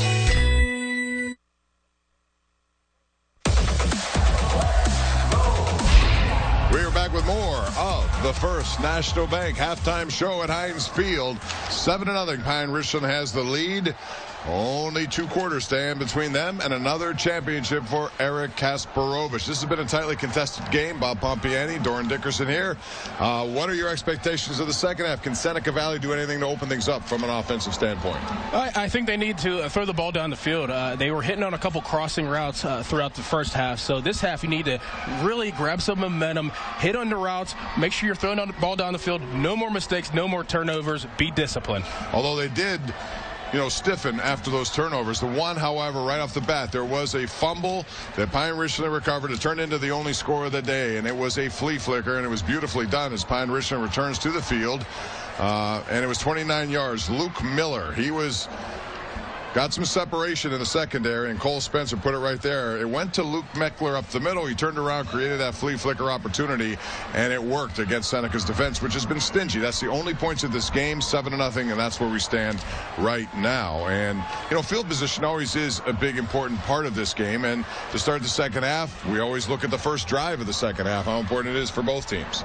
It's huge. It's important for both teams. And we talk about the word momentum all the time in sports and in football. This is huge for both teams. Second half, last half for the seniors, you got to give it your all and get in the right field position and execute. So we have a low scoring game. We expected that a little bit. And there is Cole Spencer. He threw the touchdown pass, only a sophomore. Now, he's made a couple of sophomore mistakes, but he's a young kid, and he seems to have the poise to handle that position. It's not an easy position, especially in this offense with this program, because they have a lot of talent in that program, but he's acquitted himself very well, as has Gabe Lawson, the quarterback for Seneca Valley. Ron Bushley will be joining us shortly. We'll talk about what they need to do and hear about his halftime adjustments, what he thought his team did in the first half, and what they need to do in the second half. But Seneca, they had an opportunity, had a field goal blocked by King, who's been just about everywhere. He and Sir Manera, both of those guys, as Seneca Valley comes back to the field, those guys have been very active in the linebacking game, making it tough up the middle to run against that team. And so Pine-Richland has stacked it up. We'll see if they can do anything in the passing game to try to offset that. Yeah, we talk about those linebackers. I love their instincts, their toughness. You could tell they're the leaders of the defense. Seneca Valley, they're running different formations, but running the same plays. So I think they're going to try to confuse Pine-Richland's defense coming here in the second half. Maybe take some shots down the field. You got to get some points on the board. You really do. Well, the run game has been shut down for Seneca Valley for the most part. Jake Meinwieser, 12 carries for 45 yards. Long was 12, so he's averaging 3 a pop. They need to get more if the passing game is to open up. And so far, Lawson in the passing game is just 3 of 10 for 23 yards. Stebbins with 1 reception, Meinwieser with 1, and Luke Smith with 1. So they're going to need to open things up against a very stingy Pine-Richland defense, which is a good team when they play with the lead. In case you missed it earlier, we had 3 championships already crowned. We started early this morning at 11 a.m. Our Lady of the Sacred Heart. They won. And then it was Aliquippa. They took home the 3A championship. In the 4A, what a game it was. South Fayette goes on. In the last play of the game, an interception that sealed the deal for their defense as they beat Thomas Jefferson. As you heard Tim say, Doran, Chirpak said if they had scored there, they were going to go for 2 and try to win the game right then and there. Don't even mess with overtime. Yeah, didn't even want to mess with overtime. I mean, Chirpak, that's the type of guy he is. He's going to go for it. All right, Coach Bushley has joined us now. Coach, your team at halftime now. Pretty stingy defensively. One play got you right after a turnover. A well-executed flea flicker, something they went into their bag of tricks. What do you got to do in the second half to turn things around? We just got to keep playing good defense, and we got to get our run game going, and kind of get back to who we are. I mean, it's a back and forth game. We gave them their turnovers in the first half. We gotta do the same in the second. Coach, Doran Dickerson here. How do you keep the morale up of the players and make sure they're confident going into the second half? Well, it's 7-0. I mean, we're one big play away from turning it, and we've been down before at halftime, and our kids are, we're prepared, so we're going to get after them second half. Ron, thanks for your time. Appreciate it. All right. Great job you've done this year. We look forward to a good second half. Pine-Richland has the lead 7-0. We have 2 quarters left unless there's overtime. We thought we might get that in the last game, but it ended up 31-24 in favor of South Fayette. And there's Gabe Lawson, the quarterback, who will try to get things going for this offense.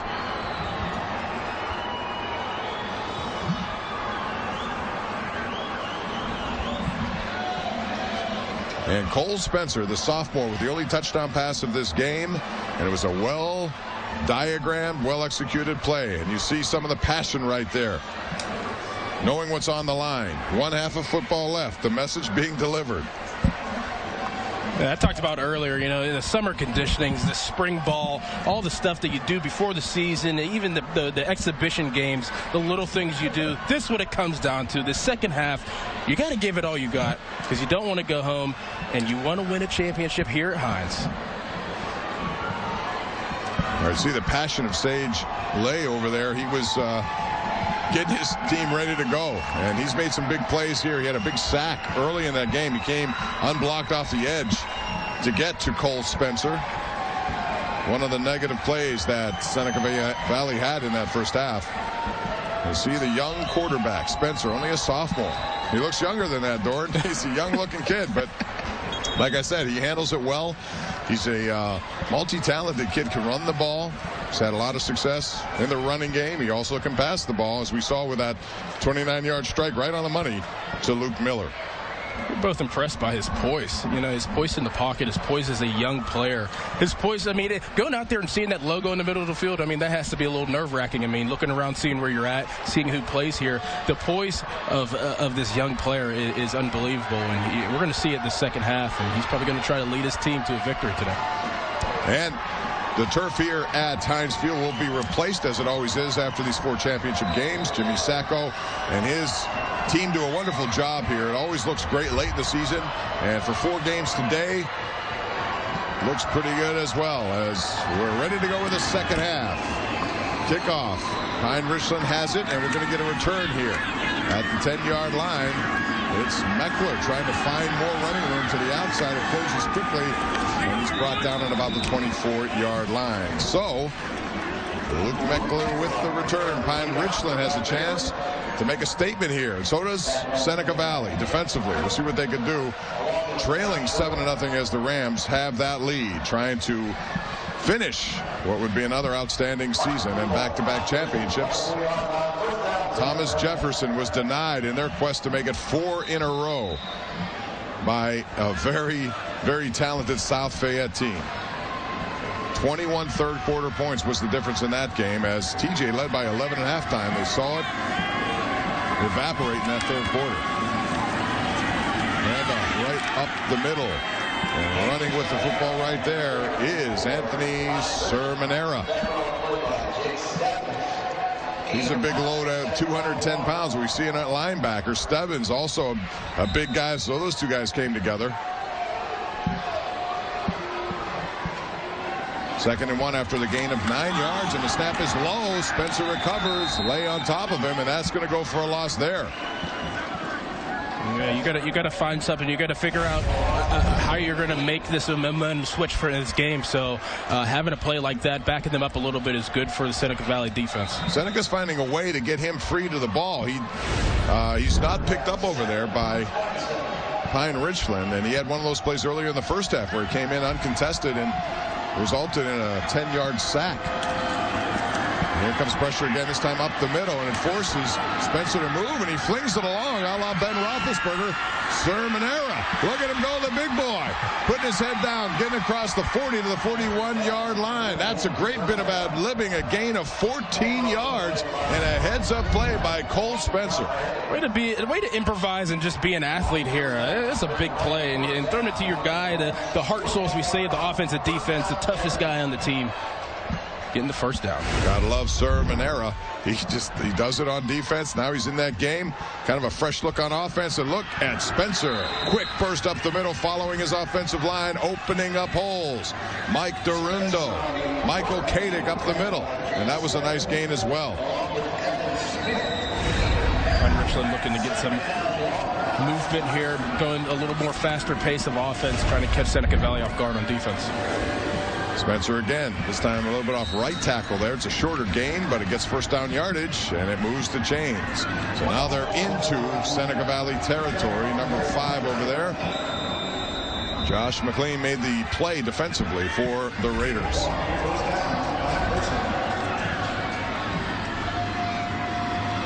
Yeah, up-tempo approach here to start this second half drive. Number 2, Meckler has it. He gets to the outside, keeps on going. First down yardage or more. He broke 2 tackles there. Evan Smith eventually took him out of bounds, but a nice run by number 2, Luke Meckler, the junior. And you saw the little burst that he can give you to the outside. Yeah, you talked about him being a track star and how fast he is, but he lowered that shoulder there, showed he's a tough runner. He could do it all in the backfield. Gain of 12 that time.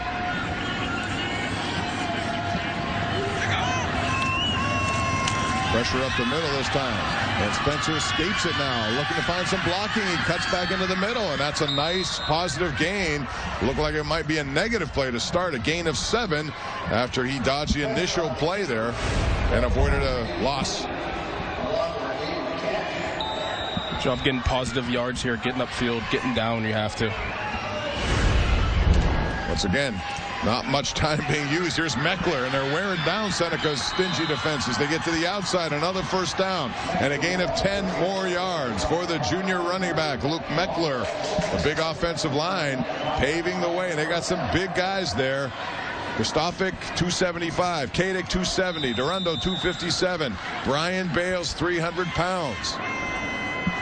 And Brian Bales is an interesting story, too. The left tackle over there. He's a kid involved in school plays, the choir. He's a guy who likes some of the center of attention out there, but he plays an unglamorous position in the offensive line. But he doesn't mind because he's a big guy who opens up holes. It's all-around kid there, you know, getting a little bit of different cultures there. I love it. I love expanding your repertoire. 2nd and 6. Now we have an injury there. Seneca's David Takic being helped off the field. It looks like he's okay.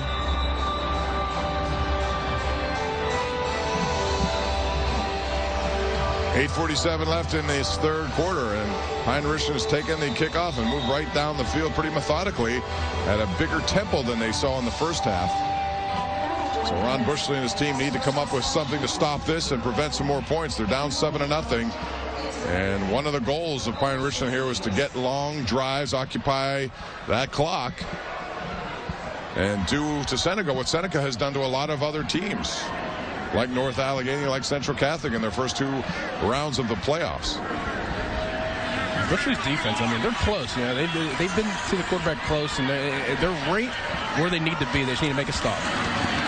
Here's Spencer now, cutting to the outside, escapes one, follows the blocking of number 1, Shane Caffardi, and he's into the end zone. A 16-yard touchdown by the sophomore Cole Spencer, leading the way. Caffardi, the senior, opening up the hole, and a nice burst there by Spencer, and it's 13-0 Pine-Richland.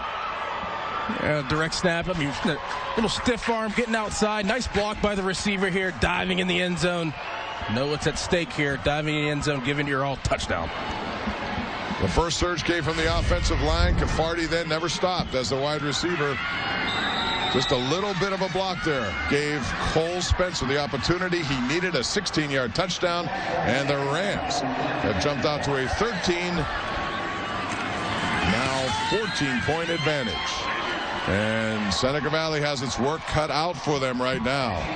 Cole Spencer, very poised for a sophomore, shows what he can do on the football field on that drive. Seneca now down 2 scores.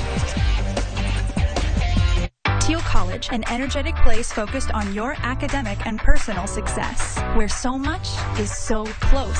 Teal College is now enrolling for its new environmental safety, exercise science, health systems, and sports management programs. Learn more at teal.edu. This time of year, and this year in particular, Bud Bear Subaru and Sendell Subaru want the focus to be on kindness and unity.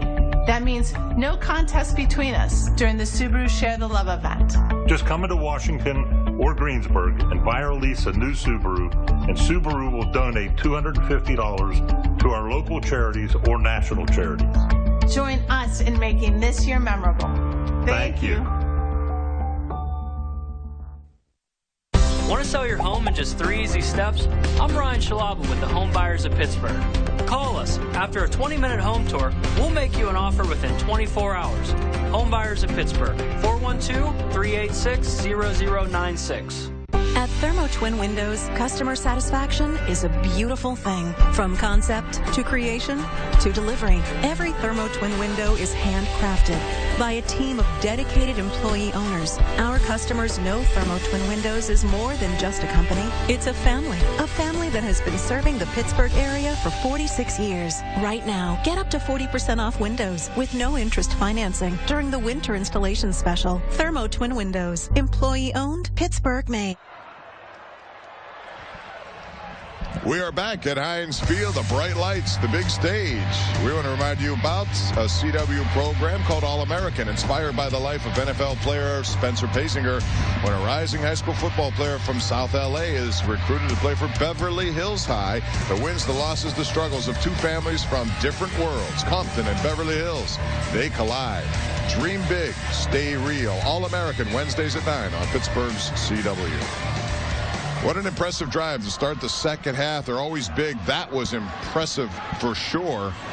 And it was a long one, too. 10 plays, 76 yards. And it took 3 minutes and 22 seconds. And the big thing is it resulted in 7 points, not 3. And so Seneca Valley needs to get things working offensively against a good Pine-Richland defense. For Seneca Valley right here, you need to get some chunk plays. You need to move the ball down the field. You got to get some momentum rolling. I know I keep using the word momentum, but it's huge in a game like this. At this point of the game, got to grab some momentum down the field. Get a chunk play. So Gabe Lawson back in at quarterback. Jake Meinweiser has been their primary ball handler, although it's been kind of slim pickings for the run game in general. Not many areas to run, and here's another well-diagnosed play here. Number 63, he was on top of that one, Trent Miller.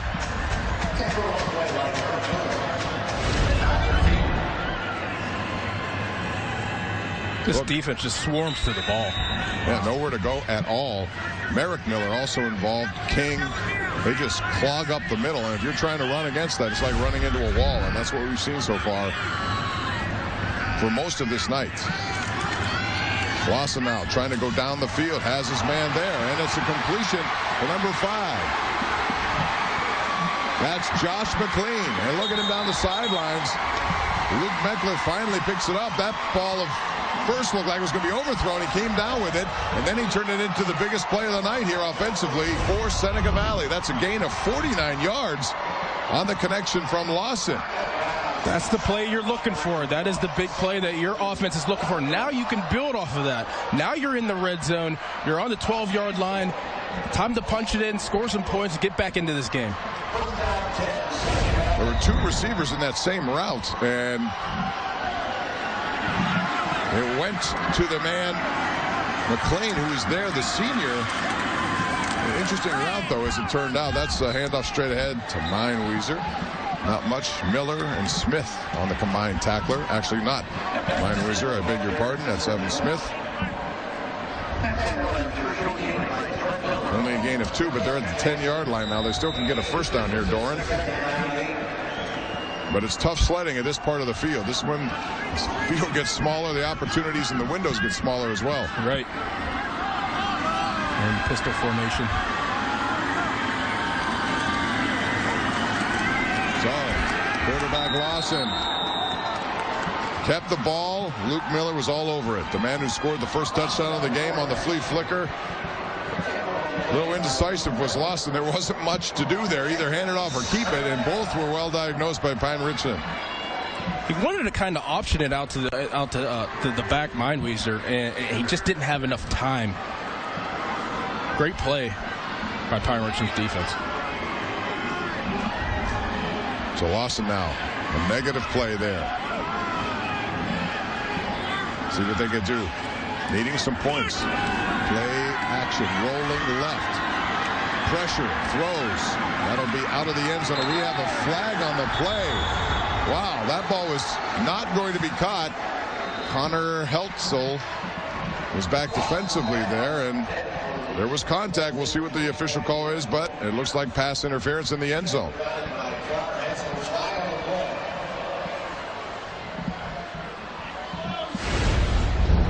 That was a tough throw. Rolling against the grain, he had to stop.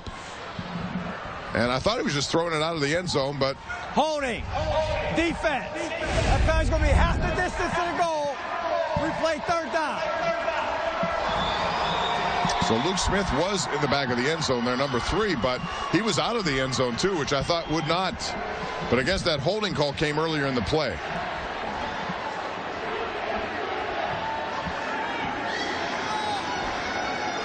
You see the Seneca Valley crowd now coming to its feet. Sensing an opportunity to get back in this game now. Although on a play like that, you heard Charlie Batch earlier, he talked about being an automatic first down, is where you see a lot of times it doesn't happen in this situation. Just half the distance, and it's still third down. Huge third down here for Seneca Valley. 3rd and 4. Sidecar here. They need first down yardage to keep this drive alive, but they're not going to get it. Immediately diagnosed. Mine-Wizard going nowhere there. And once again, it's King, Tyler King, shot in number 8. Tell you what, it is tough against that Pine-Richland front 7, man. They make it difficult to get any kind of openings. And Seneca Valley has a good offensive line that is capable of opening up some holes. They're just not going to be there on a consistent basis. And Mine-Wizard looks to be shaken up a bit. We have another player down as well. Pine-Richland's defense is fast, too. I mean, they get to the ball. Package was hurt before, is being helped off again. We'll take a break. 14-0. Another big play coming up. Let's get started. Whether it's on your first account or your second location, let's put smart technology in your hand and smarter people by your side. Let's get started online or at your local First National Bank branch. A college basketball tradition continues Friday, November 30th, when the Pitt Panthers take on the Duquesne Dukes at PPG Paints Arena in the City Game, presented by GNC. Local bragging rights are on the line in this annual College Hoops Showdown. Tip-off is 7 o'clock p.m. Get your tickets at the box office through Ticketmaster or charge by phone at 1-800-745-3000. It's Pitt versus Duquesne in the City Game, presented by GNC. November 30th at PPG Paints Arena. Tickets are on sale now.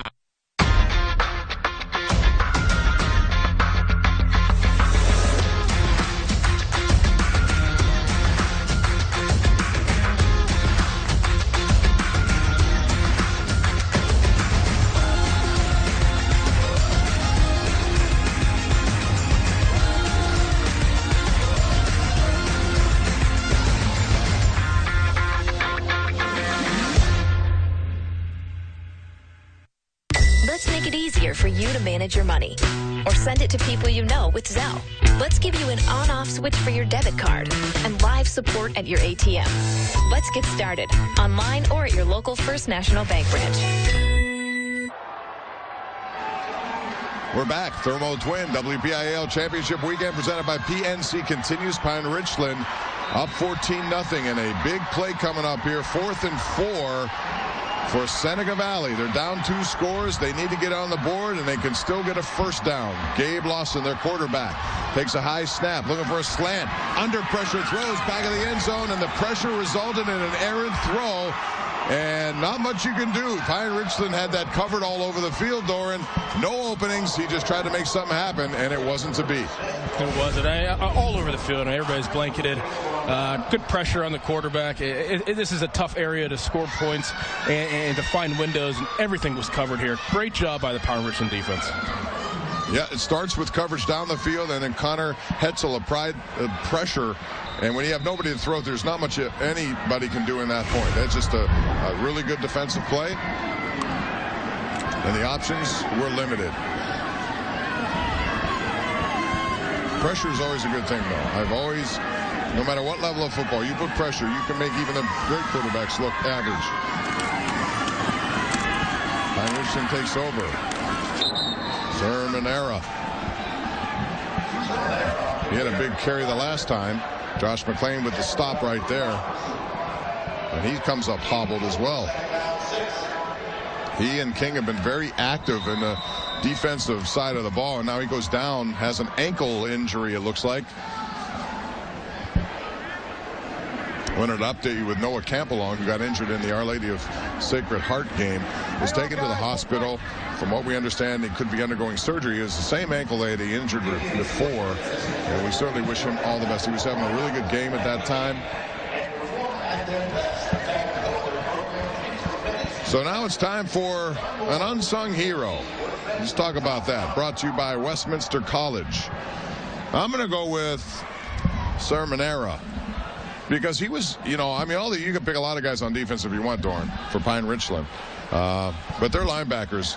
They are the leading tacklers. They kind of set the tone for how they play defense. There are a lot of sung heroes, but we're talking about unsung. Who would you pick? I'm going to go with the big dog, Andrew Kristofic. The offensive line is playing great today. They're dominating up front and on defense. And, they're making plays. They're getting after the quarterback. I like a big guy here. I like to give this award to a big guy. Andrew Kristofic is my unsung hero. So you look at Sermonera. He's got 5.5 tackles in this game. He's got 2 tackles for losses in this game. He's got a big run in the fullback position. He's done a lot of big things. So has, I could have easily taken King as well, because he blocked a field goal. He's made some nice plays in the backfield. But it's always a team effort. And Pine-Richland, both these teams, very lucky to have a lot of big playmakers at big positions. Those are the unsung heroes, brought to you by Westminster College. It's now a 2nd down and 6 for the Rams. Inside, you got to be careful here not to make a mistake, too, because Seneca Valley can get back into this if you do. And it's Cole Spencer going to the outside, taken down, close to first down yardage. McLean was there once again to make that play. We'll see what they call. And it is good enough to move the chain, so he gets the necessary yardage, and it is first down. Gain of 7. They needed 6. Somebody on defense here, if you're Seneca, has got to come up with a play, whether it's trying to get that ball loose, strips, fumble, whatever the case. But Pine-Richland is in a position now if they could put together a drive, and that's another low snap, but it's picked up by Spencer. Flag comes down very late in that play. It was Stebbins who made the play defensively.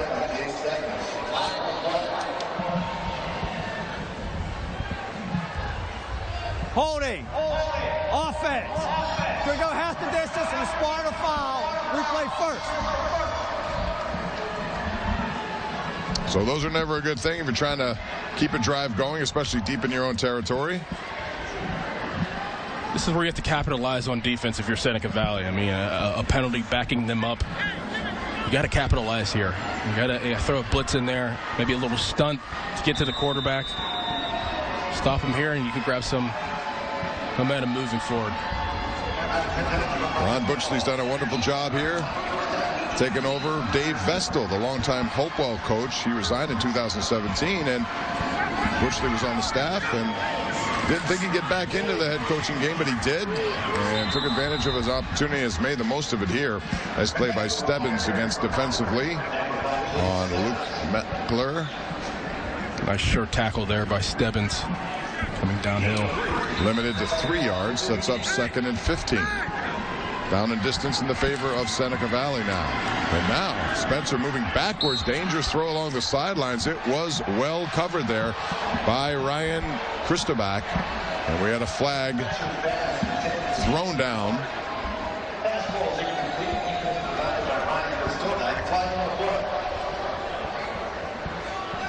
And that was a dangerous play by a young quarterback, rolling near his end zone and throwing that down the sidelines. And as we said, Seneca needs a big defensive play, trying to make something happen. Pass interference, defense, 15 yards to the previous spot. It's going to be a first down. We believe that's the first penalty of the night for Seneca Valley. You see the pressure there along the sidelines. At this point, it's probably one of the worst penalties they can have because they are building something right there, and now they just give Pine-Richland's offense a chance to keep moving the ball down the field, and that was just a bad penalty right there. Yeah, they had the down distance to their side, and first penalty of the night came at a bad time for Seneca Valley. And now Spencer using his quickness up the middle. Get some yardage as we continue to grind that clock.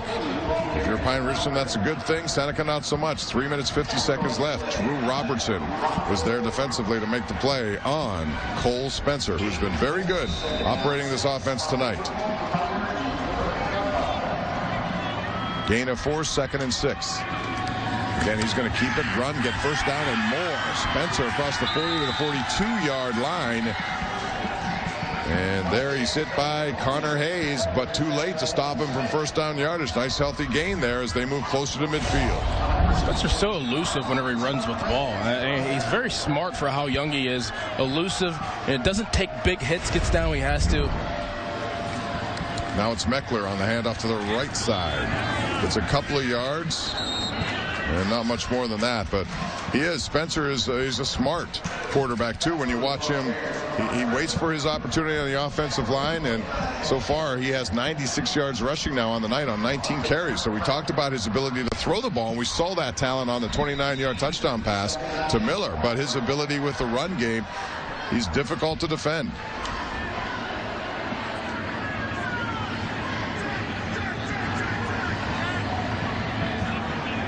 Now they get the call in from the sideline. Again, a lot of hand signals going on. Handoff up the middle. And once again, Meckler making people miss. Gets to the outside. Look at Meckler go. He's on his way. Number 2 being pursued from behind. And he is finally caught there by Brennan Hayes. But what a run by Luke Meckler. That's 51 yards. He broke several tackles before he was knocked down. Look at this here. Weaving in and out of the defense. Breaking a tackle here. Another tackle. Get off me. Sidestep. Cutting back. I'm going to turn on the afterburners. Oh, what a run by Luke Meckler. Luke Meckler is the track star. 300 hurdles. Came in, I think, 2nd in the state. But you see when he gets the opportunity, he's shifty, he gets there, and all of a sudden, what looked like a promising defensive opportunity for Seneca Valley has turned into one of survival here, as it was Saramanera again with a big run, and he attracts a lot of attention. He's a big guy. More than one person needs to take him down. I had no doubt he was coming back in the game after his injury earlier in this drive. I mean, one of the toughest kids, like we said earlier, on this team. Heart and soul. Once again, Spencer keeps it, twists, turns, and he gets into the end zone for the touchdown. Cole Spencer, what a drive. It was aided by a pass interference call that got them out of a deep situation in their own territory, but they utilized the speed of Luke Meckler and the shifty ability of Cole Spencer, who was hit, stopped, kept on moving those feet, and he scores. Cole Spencer just brings a level of play up for his teammates around him. I mean, he's a guy that I would love to play for. You look around, you see him grinding, you see him making tough runs, tough throws, hanging in there. I mean, that's a guy you want to play for. A lot of passion with this young kid. Great touchdown. And another good play there, a block by Sermonera on Jake Stebbins. He moved him backwards there, and that's that unsung hero guy I was talking about. Little plays make a big difference, and that was the lead block on the touchdown, and now has Pine-Richland on top of Seneca Valley late here in the third, 21-0. Sophomore looking big on the big stage is Cole Spencer. 20 rushes, 99 yards, a couple of touchdowns. And, of course, he has that nice throw that we saw on the flea flicker to Luke Miller. Look how calm and collected he is right now. I mean, he just acts like he's been here before. He's a sophomore, probably 15 years old. He's going out here leading his team down the field at Heinz Field, scoring a touchdown, putting his team in position to live for another round. 9 plays, 94 yards. And again, Seneca had him down deep, down in distance, and it was a penalty that got him off the hook. And since that point in time, a nice run that we saw by Meckler of over 50 yards. And then the very poised Cole Spencer scores again. Impressive work by Pine-Richland and their offense. And now they close in on just about a quarter away from another championship. Seneca really has its work cut out now. They're going to have to come up with some plays. And typically go against what they like to do. I'm going to take some shots down the field, maybe some play actions.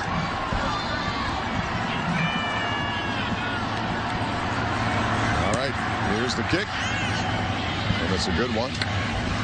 Taken at the 7-yard line, and it's Meineweeser trying to get himself to the outside. Attracts a lot of attention, and he gets to about the 26-yard line, and that is where Seneca Valley will go to work. You always tell if a good coach football team plays well on special teams, and that's what Pine-Richland's doing. We saw a block kick earlier. Look at the pursuit angles on this kickoff and on each and every one of the kickoffs. So you can tell they're coached well on special teams. All-around great team is always good on special teams. Eric Kasparovich has really taken this program to another level here. He's had some good players, no doubt, but he's also worked them into where they are. He's a great communicator. Actually, a very good inspirational speaker. If you ever heard him out, I've heard some of his speeches. He can get you going, and he does that. And there's a snap that it kind of rolls back to the quarterback flag, and we have a false start, it looks like, against Seneca. Snap infraction. Offense. 5 yard. Still first down.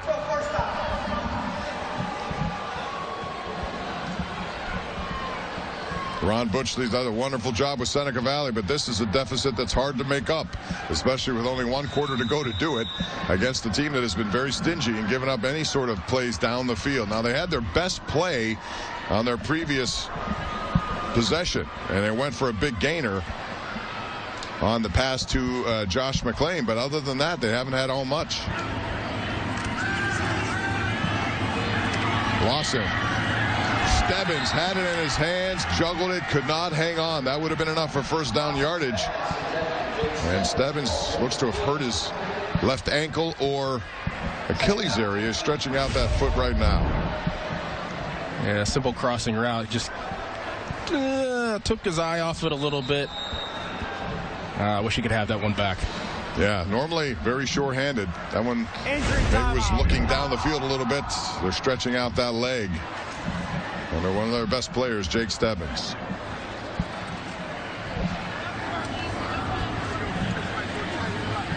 He's getting up now, which is a good sign. Looks to be okay, walking off under his own power. 25 catches on the year. He's a guy they use in that tight end position. But so far, the run game, as I said, has been pretty much shut down here by Pine-Richland. And when that happens, then Seneca Valley kind of goes out of their comfort zone, and it makes it difficult for them to do what they got to do.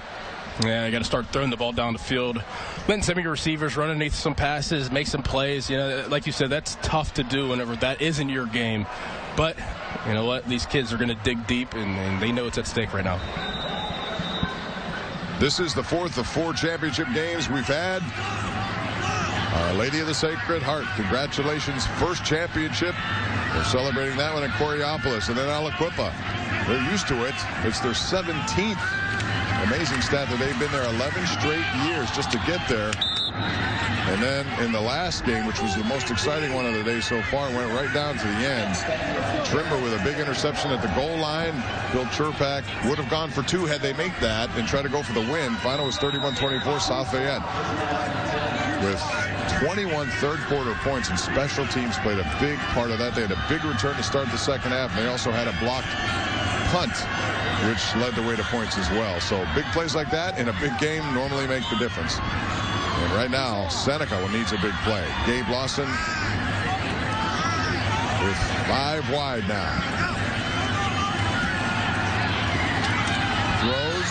That one should have been intercepted. 2 players were there. Luke Miller was one of them, and Dylan Stetson also in the vicinity. Not sure who touched it, but it was a risky pass, and it could have been intercepted. He had the motion man, too, in the flat, coming across the formation. It probably just really locked in on one of the receivers going across the formation on the other side, and got away with one right there. But again, it's pressure that made the difference. They were bearing down on Lawson, and he had to do something with it. And it normally leads to an inaccurate throw. Luke Meckler back deep to receive this punt by Seneca Valley. And it's Gabe Lawson, the quarterback, who's also their punter. Angles this one. Goes out of bounds inside of the 50-yard line. And Pine-Richland now, with only 39 seconds left in the third quarter, will take over right at midfield. And it's a good field position for them and their offense, which has been on a roll here in the second half. And look to seal the deal here. Their offense it has been rolling. I mean, they've been hitting on a bunch of different run plays. You know, their young quarterback has taken over. His poise, his athleticism, all around good player, good young player. They're going to look to put it in his hands to seal the deal here. Bodes well for Pine-Richland moving forward in 6A. They return a lot of these guys. We've talked about them. They're getting a lot of experience in these big game situations. And Pine-Richland, their way to the playoffs, it started with a win against Mount Lebanon, and they really came up with 39 points in the second quarter, I believe. They air it out right on the money, and there is a touchdown to Shane Caffardi. What a throw by Cole Spencer right after that punt. 50 yards, one play to the house. Caffardi got behind the fence, and that ball dropped right into his hands. You couldn't have thrown it any better than Cole Spencer did right there. Man, I mean, just keep it in his hands like we said before. Gets a little bump as the receiver looks over his shoulder. Nice catch. Touchdown. Wow, there was some contact there, but Caffardi kept running. The ball was right there. And again, it was Spencer, the sophomore. He was under some duress there. That's the second one-play touchdown drive that they've had in this game. Remember the other one? It was a touchdown pass after the turnover. And it was the flea flicker that resulted in it. And this kick is no good. One of the few things that hasn't gone right for Pine-Richland. So it's 27-0. They took one play to get it done twice tonight. We saw Aliquippa score 5 touchdowns in a total time of 1:58 today. So you talk about quick strike. Pine-Richland struck quickly right there. You know, for a team that runs the ball a lot in Pine-Richland and to have a quarterback, and we keep talking about how young he is, but that ball that he just threw was so on point. You got to be impressed with a guy like that, and a young kid thrown to his receiver. A nice catch by the receiver, too. Great job up front protecting the quarterback. I mean, it was just an all-around great play. Way to respond on a special teams punt return. Well, I'll tell you what, he just looked like he's having a good time. Very poised for a sophomore. You don't see sophomores generally at this level command an offense the way he has.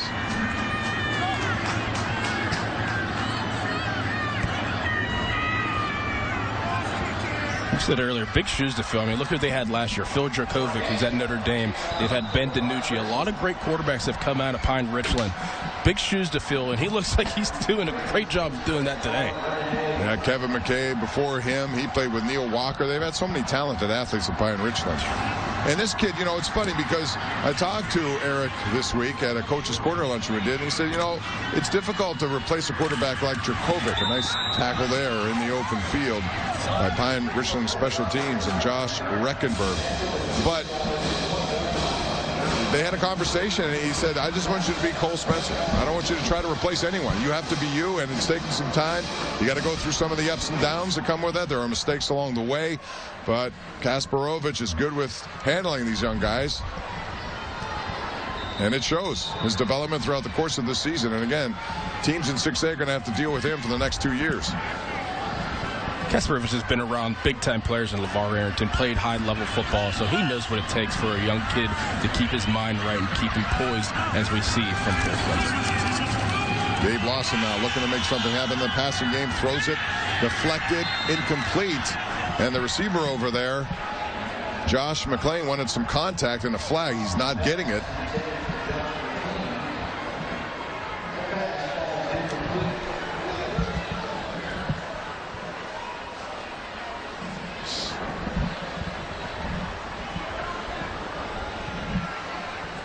Difficult position to be in if you're Seneca Valley. They don't have a lot of plays or players to go down the field and stretch it.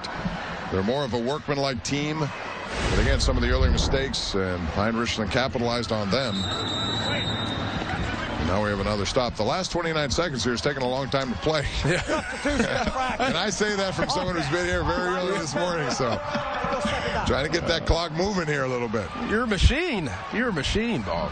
That's fun. I love high school sports, you know. It's like the pure essence of the game. Yes. These memories, they're playing for a trophy. They're playing for memories, reputations, all of that. Purest form of football. 2nd and 15 now for Gabe Lawson. Talented quarterback, the junior. Talked to his parents earlier, and that's a nice pick. Look at that one-hand deflection again. It's Sir Manera coming up with a play. My boy, the unsung hero. Oh, what a player he is. I mean, all over the field, offense, defense, making tackles. Look at this. Look at his tip. Tips it to himself. Athletic play. Tell you what, if he wasn't going to make that play, Chance Boyd was also there. It was difficult. Stebbins was the intended receiver, but there were two guys right in there. And that's the problem when you fall behind by this much. You got to do stuff that you typically would not do. And this is a talented defense to do it against. Really impressed by this defense today. As impressed we are by the offense and the young quarterback, this defense has done what they had to do and came up with turnovers today. 10 seconds left. This will be the final play of the third quarter. 27-0. And Pine-Richland has really exploded here with 3 touchdowns in the third quarter to pull away. Handoff, and it's Manera. Got the interception. Now he gets the handoff, and that will be the final play of a third quarter, which was dominated by Pine-Richland. They flexed their muscles in that one. Good performance at quarterback, touchdown passes and runs by Cole Spencer. Opens it up, 27-0 Rams after 3. In a world in need of healthcare professionals, CCAC prepares you for a career that makes a difference. Pursue one of more than 30 health career programs at a cost that you can afford. Answer the call at ccac.edu. Black Friday savings are going on now at Bridgeville Appliance and Dormont Appliance. Save up to 40% on select GE appliances. Get a GE stainless steel range and microwave package starting at just $578. Save over $1,000 instantly on select GE French door refrigerators. Get the smartest features, time-saving technology, plus interest-free financing and expert installation. It's Black Friday savings now at Bridgeville Appliance and Dormont Appliance.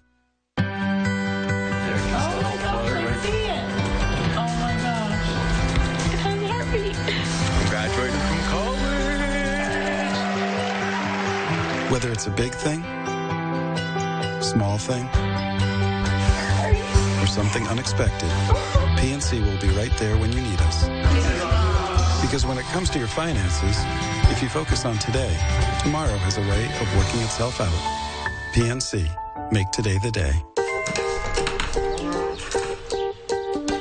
Thanks. It's like a smart thing. What's the weather? Sunny. Perfect chicken eating weather. How'd you get in here? It's time for chicken. What's the traffic like? Rerouting you to chicken. Okay. Hey, Calzo, order pizza. Ordering chicken. No, pizza. Chicken. Okay, chicken it is. It's Chick-fil-A catering season. Now that's smart. Pittsburgh has been built and rebuilt, and now it's time to build again. CCAC offers training in more than 30 skilled, in-demand careers. Are you ready to build your career? ccac.edu/success. We continue with our coverage of the Thermo Twin Windows Championship presented by PNC. What a day it's been. 3 champions in the book. We're about to crown another unless Seneca Valley can turn this around in a very quick way. Down 4 scores. 2nd and 3. It starts with making a play here. Spencer with a handoff to Meckler. Meckler turns it up, gets to the 20, and that's going to be good enough to extend the drive and keep this one alive. They move the chains. First down, Pine-Richland.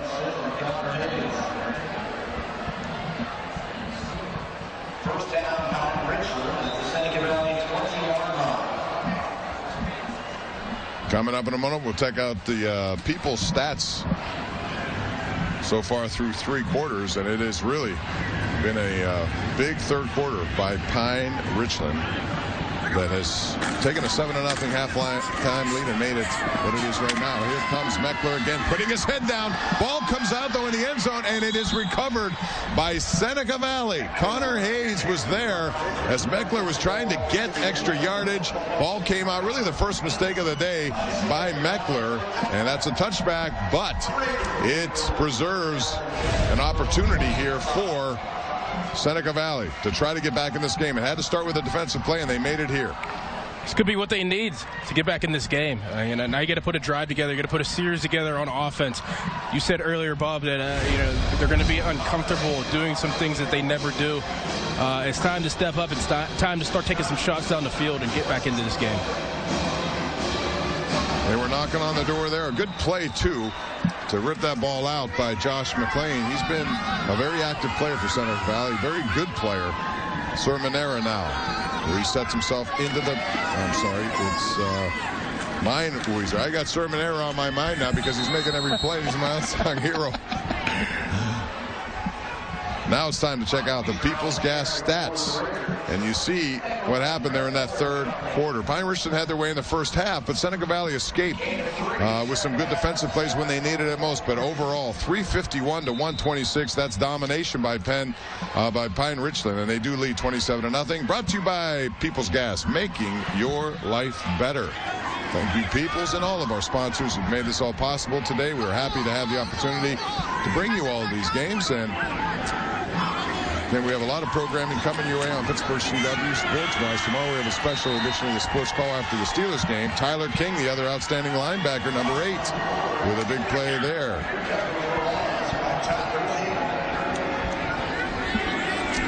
Tomorrow the post-game show will be all day on KDKA, but that show normally airs on CW, so we'll take your calls, an opportunity for you to call us after the game. Chris Hoke always looks forward to doing that. He loves entertaining the fans with the post-game comments, and hopefully it'll be a good one for the Steelers, who have opened up a nice little advantage in the AFC North. They're the number 2 seed currently, and they have an opportunity to get a first-round bye, which is something very useful later in the season. Lawson now has his man Stebbins, holds on to this one. He gets some extra yards before defense comes over there by Luke Miller, number 7, but a nice route by Jake Stebbins, and Lawson put it right on the money.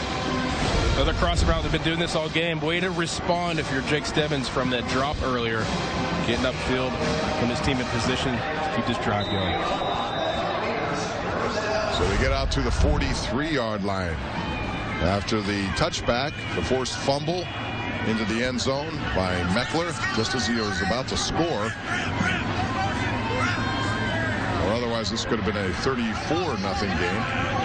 As it is 27, still a big deficit Lawson, again, well covered. Down the field, looking down, there are not many open. And now Meinweiser does break free. It took some time. Meinweiser to the 30, the 20. Meinweiser being pursued and finally dragged down there by Connor Hetzel. But a nice bit of ad-libbing after the catch. And I'll tell you, Lawson made that play. Originally, nobody was open, but Meinweiser never stopped running, and he found him. Yeah, this is a little backyard football play here. You know, find the open guy. Meinweiser keeps running. Good vision, cutting across the field. It's a nice play for Seneca Valley. That's what happens when your quarterback doesn't just throw into coverage, and he didn't that time. He waited, guys kept working. All of a sudden, he spotted the open receiver. It was actually well defensed by Pine-Richland. It was. And then it broke down, as a play normally does if it takes longer than that. Here's Lawson with time this time. Throws, and that'll go out of the end zone incomplete. There you go, smart play. Smart play by Gabe Lawson. He, too, will be back next year, only a junior. So they return a lot of guys. We talked about what Pine-Richland has coming back. You look at their offensive line, they have a couple of juniors there. Evan Smith's a junior. You have Gabe Lawson, their quarterback, coming back. Seneca will also be a problem for a lot of teams next year. We'll see a rematch next year. Little Rocky 2.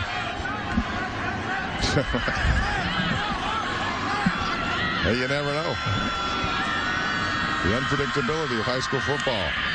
Lawson, quick in the end zone, has his man, and that is a touchdown for Luke Smith. Nice throw by Lawson, put it up high where only he can get it as he backpedaled, got the foot down, and Seneca Valley turns that touchback and a good defensive play into points here. So there's still long shot here to come back, but that's how it starts, with a defensive play turned into an offensive touchdown. It was almost a fade back is what we call it. You know, he threw it kind of back shoulder. Knew that he was going to run out of real estate when he was running in the end zone. Threw it back shoulder. Nice adjustment by the receiver. Now the point after is a line drive, but it gets the job done. So we have a 3-possession game, 27-7. Could have been 34-0, but a nice play there. And again, it was Josh McClain knocking it away. They recovered for the touchback, and they go down the field to score. Seneca's on the board. Visit westernpadouglas.org and find the best Mitsubishi Diamond contractors and bring ideal comfort to your whole home, even the hot spots. Go to westernpadouglas.org for easy-to-install, quiet Mitsubishi Douglas systems. Make comfort personal with Mitsubishi Electric Cooling and Heating.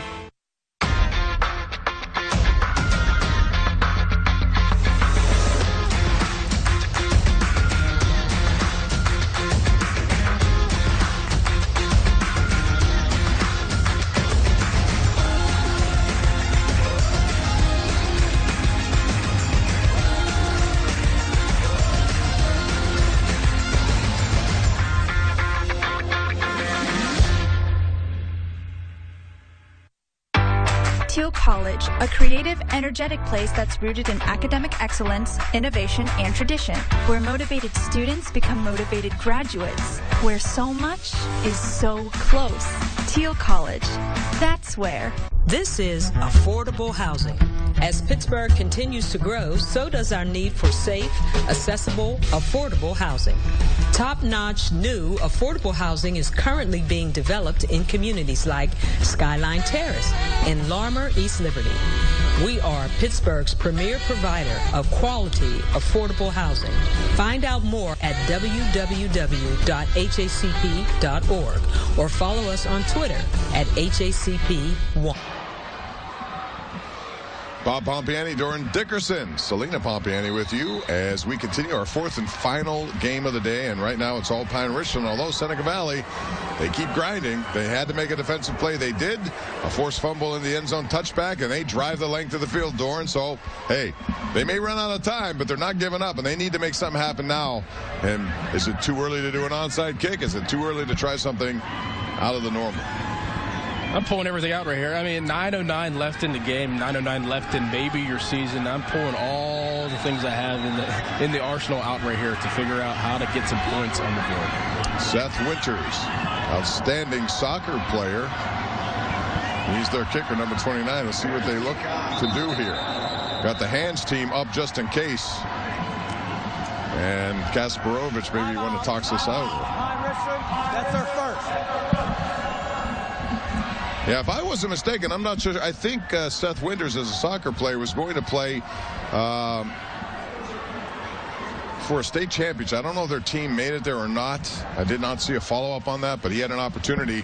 And I thought, and I may be wrong here, so if someone's out there want to tweet me on this, at KD Pomp, that their state championship might have been earlier today. So I was thinking he's going to pull a Deion Sanders, and he's going to fly from one place to the other if that was need to be their kicker. I don't know if that happened or not, but I heard that story earlier in the week, and I didn't see it come to a conclusion. So, while we're on the topic of high school soccer, West Allegheny won their first state championship yesterday in soccer. So congratulations to them. A lot of good soccer teams around here. Of course, the Pittsburgh Riverhounds play over at Highmark Stadium. They had a really good year. They're going to try to build on that for year 2 for Bob Lilly. And they got knocked out. Felt like they could have won that game, the first playoff game that they had at Highmark Stadium, but something to build on for next year. All right, so Kasparovich calls the timeout. They rethink this thing. We'll see what Seneca tries to do here. It's about possessions now with only 9 minutes left. Seneca Valley's got to come up with more of them and quickly. Little razzle-dazzle, and it is an onside kick, and it looks like Seneca has it. Nick Cook, number 6, is he the man on the bottom? Does he have the ball? It looked like it went 10 yards, and Cook has something cooking for Seneca Valley. That was a perfectly executed offensive or onside kick there. Perfectly executed. Great job by the kicker, getting some bounce. You couldn't have drawn it up any better than that. Took the big hop when it needed to be, little razzle-dazzle, misdirection, and Nick Cook came up with it. Perfectly executed. So Gabe Lawson comes back on the field after throwing a touchdown pass in the last possession to Luke Smith. Let's see what they could do here. Again, time is of the essence. Only 9 minutes and 6 seconds left. They're down by 20 points. Lawson now rolling, looking, and throwing out of bounds. Again, not much available in that secondary. Watching it downfield, Doran, it was all well covered again. Yeah, blanket coverage by Pine-Richland's defense. They've been doing a good job with that all night. I mean, as we've seen, there's only 7 points on the board by Seneca Valley. So great job by the defense again for Pine-Richland. Intentional grounding. Offense. 5 yards. What? Lost it down. Going to be third down. Did you see that? I thought he was out way out of the... He rolled to his right. I thought he was out, too. I did not suspect that call. I didn't see the flag until late, and I didn't think it would be for that. Let's watch this again. See where he throws this, and he's almost at the sideline. There was nobody there. I get that, but... Correction. Second down.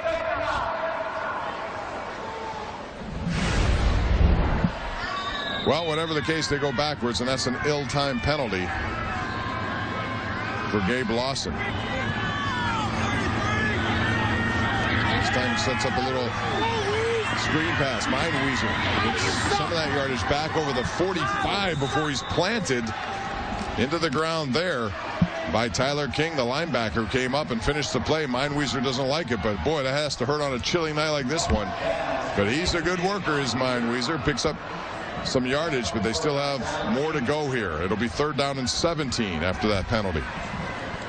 Got his head around at the perfect time. Catch the ball, get upfield, get a little bit of chunk back, get chunk yards back in the series.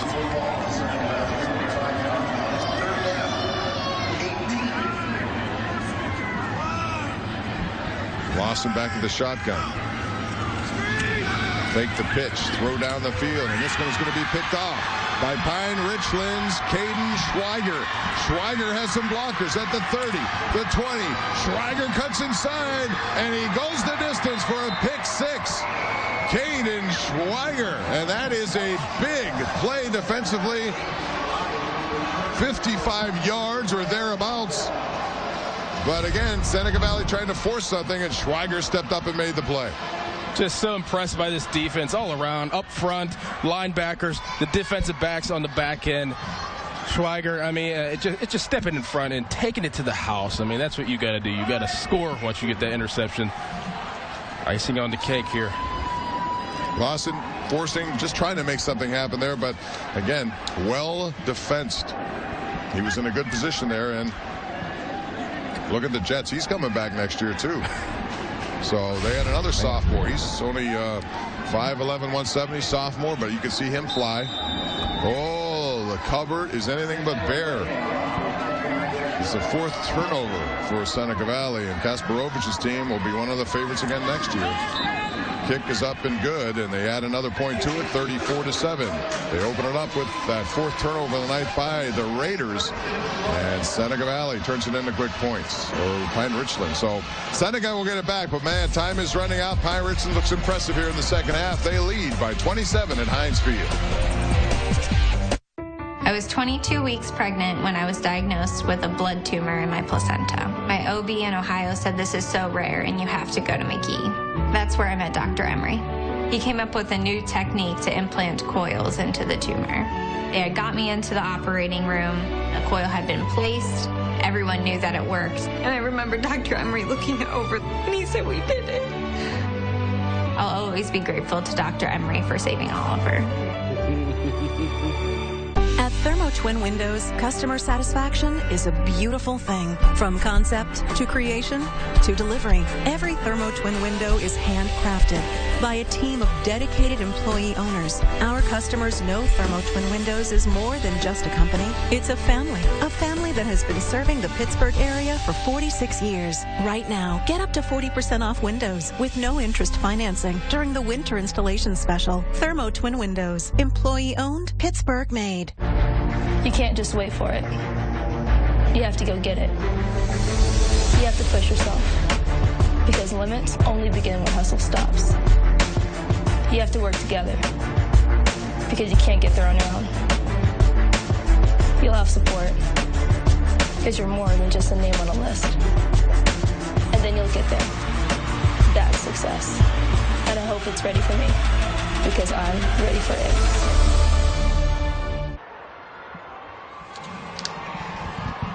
We're back at Heinz Field. Pine-Richland, their band, their cheering section on their feet after a big pick-6 return by Schweiger to make it 34-7, 55 yards. Made the play, got some blocking, turned the Jets on, and he was gone.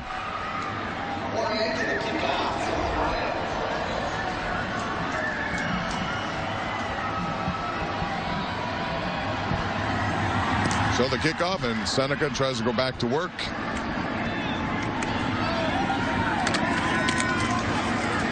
Taken there by Luke Smith, trying to find an opening somewhere. Gets across the 20 to 23. That's about all he's going to get on that return. Seneca now with 8:20 left will go to work.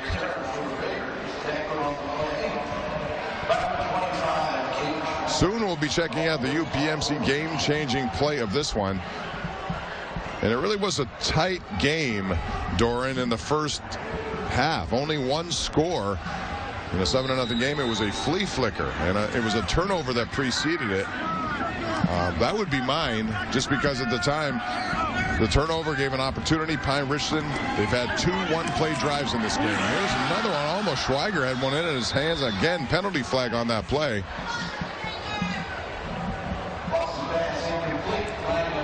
See what this is.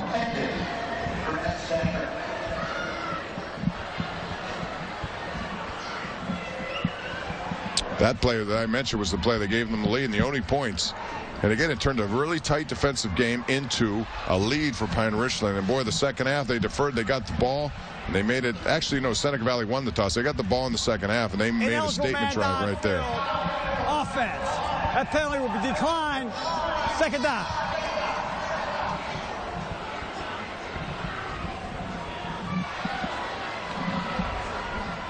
Penalties start to ramp up later in this game now. We didn't have many in the first half. All of a sudden, there have been more in the second half. But Aliquippa, kind of a weird stat there. They had 17 penalties today, and they still won 42-19.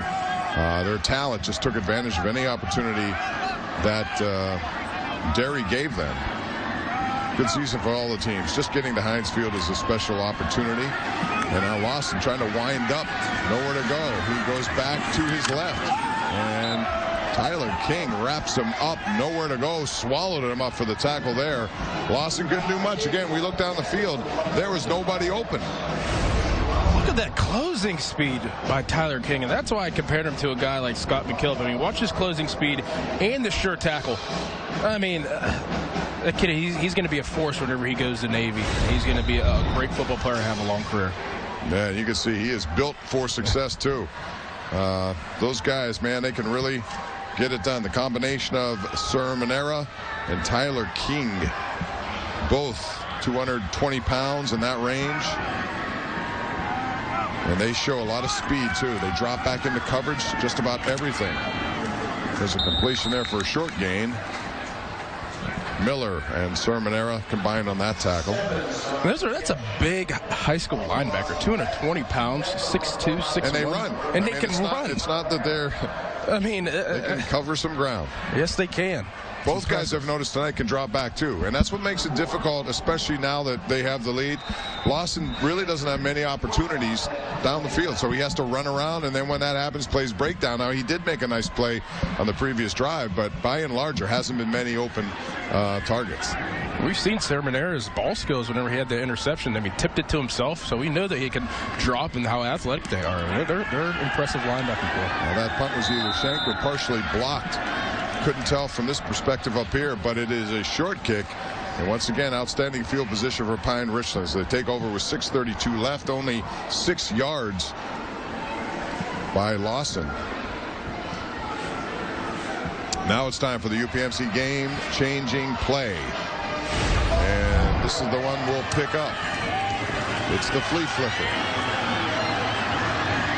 And a nice call at the time. It came right after a turnover. One play, game changed at that moment. It's a lead they never lost. Game-changing play brought to you by UPMC Sports Medicine. To learn more, visit upmcsportsmedicine.com. And our thanks to all of our sponsors who jumped on board for the broadcast there. We really do appreciate it. A kind of short notice.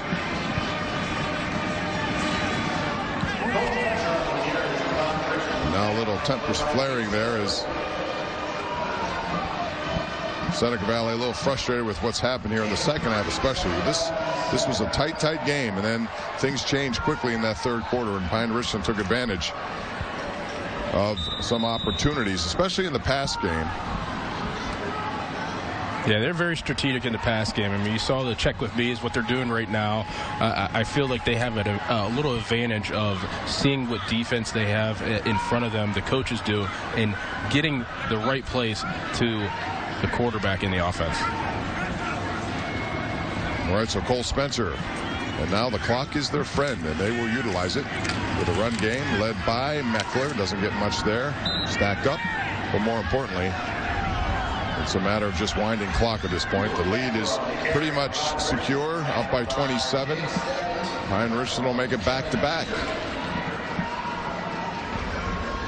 And from our perspective here, with a lot of the guys coming back, they could be the favorites to do it again next year.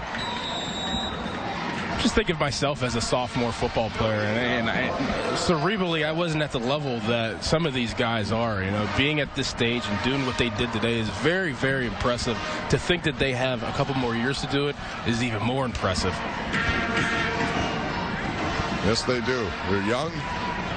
They're poised for their age. And here's Spencer throwing, and looks like Miller wants some kind of interference, but nothing's called on the play. It goes incomplete. A little surprised they passed there, but trying to move the chains a little bit, but it stops the clock. Another play we were talking about, Pine-Richland was up 14-0. Seneca Valley got a big 49-yard pass play. Remember, went all the way down to the 12, and at that point you're thinking, okay, they may get back in this game, but Pine-Richland then stopped them inside the 10. And then, right after that, Doran, they go the other way, 94 yards. So not only did Seneca Valley not score, they also were scored upon right after that. So that changed everything. Changed everything. That long drive, I mean, it took some time away, too. And just, you know, the methodical long drive of driving all the way down the field and just really imposing your will on the other team, I mean, that's huge. Our thanks to Mark Oxenreiter up here in the booth, too. He has been yeoman's duty all day. Albie's bro getting things done up here. We appreciate that, Mark. Good work.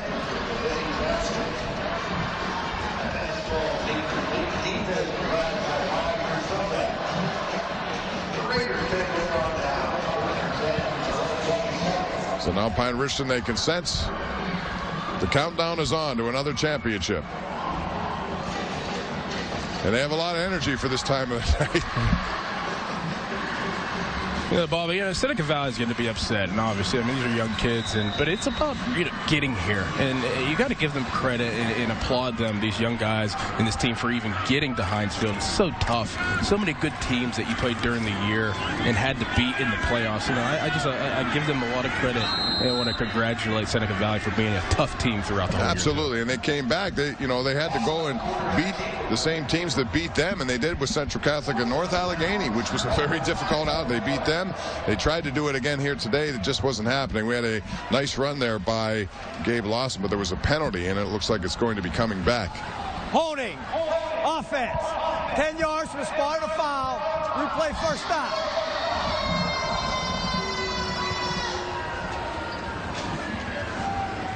All right, it's time to look at the UPS delivery of the game. So what are we going to deliver up here for the delivery of the game? Doran, what's your guess? How about this one? Oh, I like this pass. Right into the hands of Shane Gaffarty.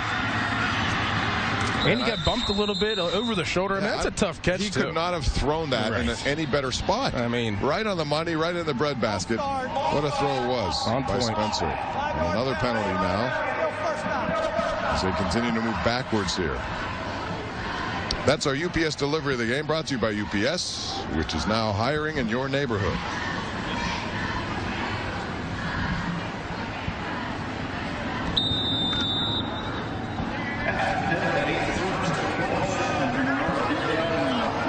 Once again, congratulations to all our winners today and all the teams that made it here to Heinz Field. For young people, it's an opportunity to play at a big stadium like this, home of the Pittsburgh Steelers. I mentioned it earlier, it's about the memories. And I should say the ACC Coastal Champions. Yeah, there you go. Panthers, right? I like that.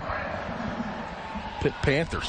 Duquesne won today. The Penguins continue to have problems. They lost tonight in Ottawa, which is a surprisingly better team, even after trading Eric Carlson. But the Penguins are struggling right now. They fell behind in that game 5-1, made it closer at the end at 6-4, but don't expect that to happen. Another handoff right there to number 4, Matt Stanger.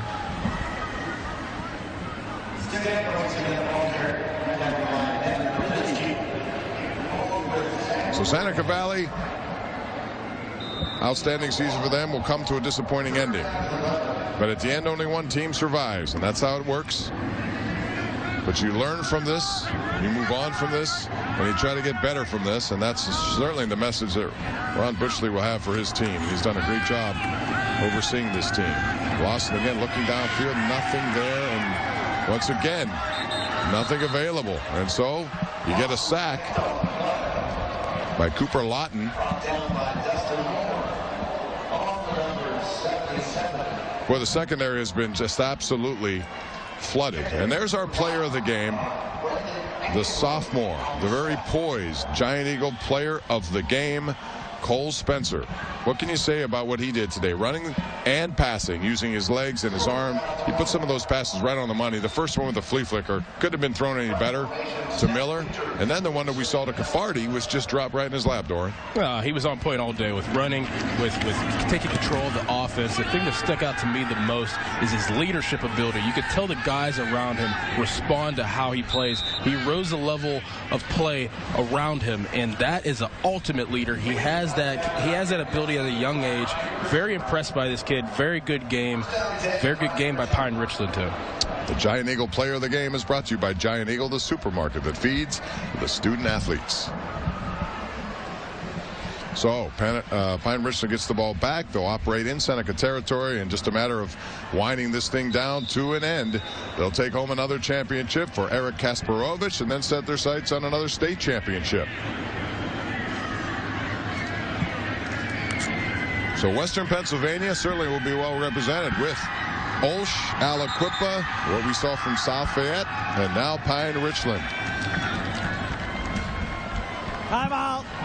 Pine-Richland. That's their second. So Kasparovich are going to take people out, congratulate them, take a timeout, and make some wholesale changes here, it would appear. Why not? Get a curtain call. Fans love it, who are part of that Pine-Richland nation.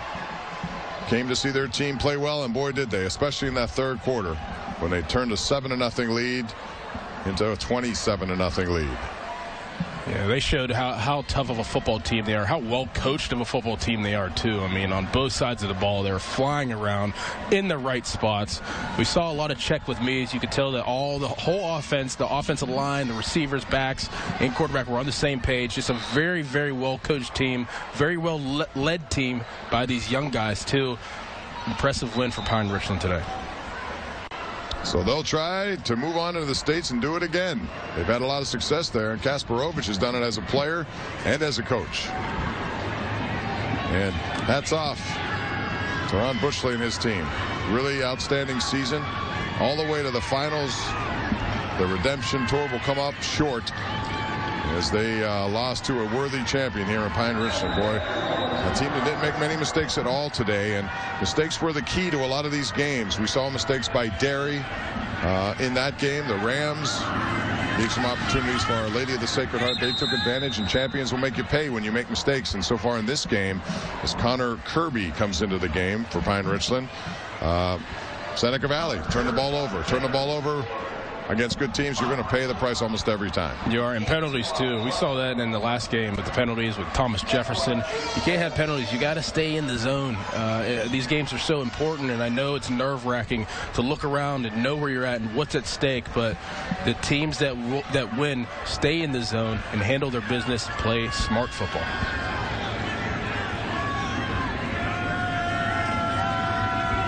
A lot of guys getting opportunities to play here.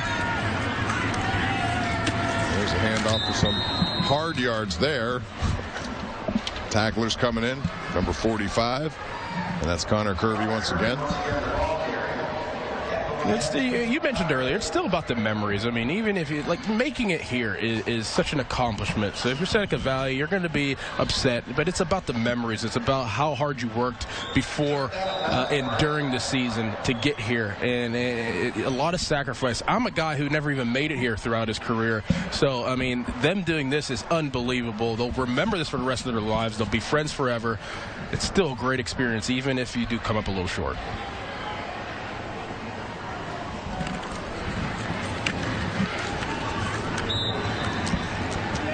So Mark Oxenreiter tells me he is a WPIAL champ. You didn't make it, but Mark did.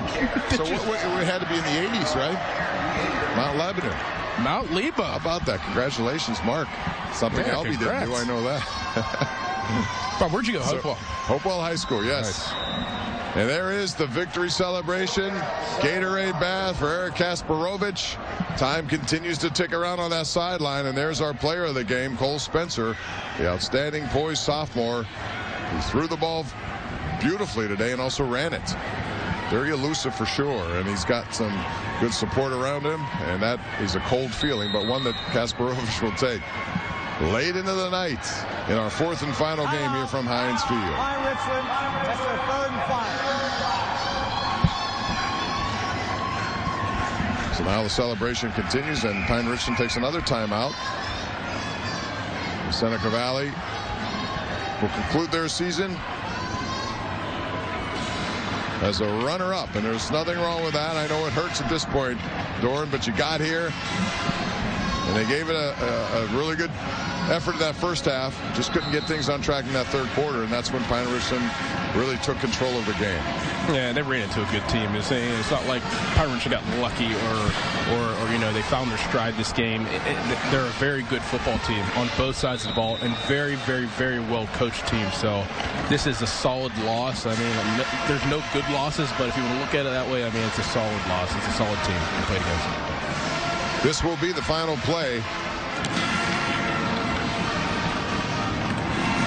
Or maybe not. It's going to be down, and Seneca Valley will have to run one more play here. So here's a change of possession. And 24 seconds remain.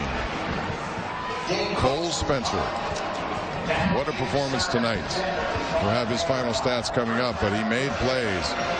And you can see the young man is very happy, celebrating a championship. Not many sophomores win at this level, at this game. Not many sophomore quarterbacks do it as well as he did. Impressive kid right there. Look at him. He's got a little swag to him. He's got that little haircut going on. I mean, you know, good-looking kid. You know, he's excited. He can't wait. I mean, this is great. It's a great feeling to win a championship here at Heinz Field. So Seneca Valley will end their season with a record of 9-4, with 2 wins in the playoffs and then a loss here to Pine-Richland. It's still an outstanding season, as we said, and Pine-Richland will go on. They'll move to 10-2. They lost to North Allegheny earlier in the season. Of course, that IMG Academy game at the beginning, but that's been it. They've been outstanding the rest of the way, and they won here today and earned it, especially in that third quarter. Eric Kasparovich, congratulations to the Pine-Richland Rams, your 6A champions, as they win 34-7, your final score. And now the very nice sportsmanship going on between the two teams. Head coaches come together. Congrats to Ron Butchley and his team for a tremendous showing throughout the season. So our 4 champions have now been crowned, and we'll be back to hear from Eric Kasparovich and the victorious Rams right after this. Looking for the biggest selection in workstations? Tri-State's got it. Wood and laminate office furniture? Tri-State's got it. Quality name brand seating? Tri-State's got it. Office furniture designed and delivered to your door? Tri-State could do it all. From our experienced in-house delivery and installation crew to our sales and design team, it's all under one roof. Planning on renovating your new or your existing office space? Tri-State's got it. Visit one of our convenient showrooms or go to tristateofficefurniture.com. The holidays make me look forward to Chick-fil-A, honestly. Every year we have an ugly sweater party. I like the manatee. That one's cute. I love this. We cater it with Chick-fil-A. The crowd pleaser. Scott's always so helpful. All the food's coming out as quickly as we can. Since she usually has a small child with her, we want to make sure we help them to their car. It takes the stress out of the holidays. We're going to help no matter what. Scott, here's a present. My own ugly sweater. Dino! You win the prize, yeah. Nice. You win the prize. Many homeowners dread the idea of getting proposals for home improvement projects, but not when it's with Pella of Pittsburgh. Finding the right solution is what we do. After demonstrating the product and installation method that fits your home and budget, you'll receive a printed proposal. I'm so happy. From concept, measuring, ordering, scheduling, I can't wait for my new windows. Windows made easy. $125 off windows and 18 months, no interest, no payments. 855-77-PELLA. Happy holidays. PellaPittsburgh.com.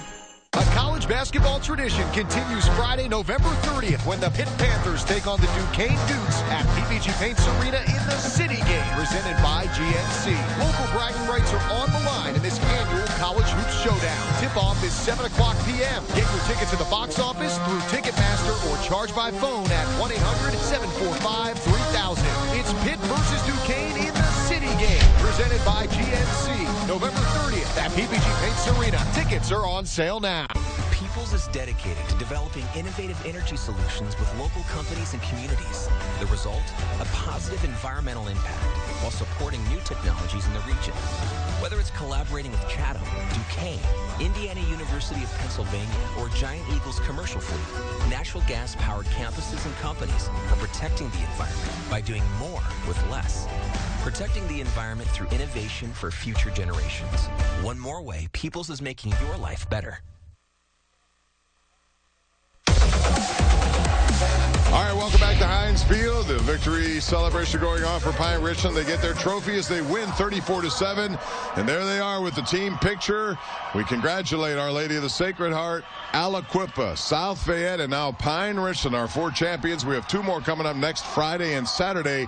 Friday night at Norwin High School, Saturday at Robert Morris University, the 2A, the 5A championship. But I'll tell you, you had to be impressed with the young Cole Spencer, quarterback, their entire team. Almost mistake-free. free, good coaching at the right time to come up with big plays after turnovers. And Doran, that's what it takes to win a championship, and we saw that on display by Pine-Richland. Yeah, that's what it takes, and on both sides of the ball. I mean, they had all their playmakers make the plays they needed to today. Cole Spencer, young guy, very impressed by him. Made all the right throws, all the right runs. Very good, impressive win by Pine-Richland. A big third quarter, and we saw that in the previous game as well by South Fayette. They turned things around. They were down 21-10 to Thomas Jefferson. Turn it around. It was a big third quarter in this game as well as Pine-Richland pulled away from Seneca Valley. Nice flea flicker to start this game and got things rolling. And then the pass right here on the 29-yard connection to Miller. The rest was all Cole Spencer. He was our player of the game. Our congratulations to Eric Kasparovich and their team for a big, impressive win, 34-7. Doran, thanks. Good to have you up here in the booth. Look forward to it. Our thanks to our talented crew, Bill, Mike down there, Caitlin, Gary, the entire team up here. We thank you. We'll see you again on Friday.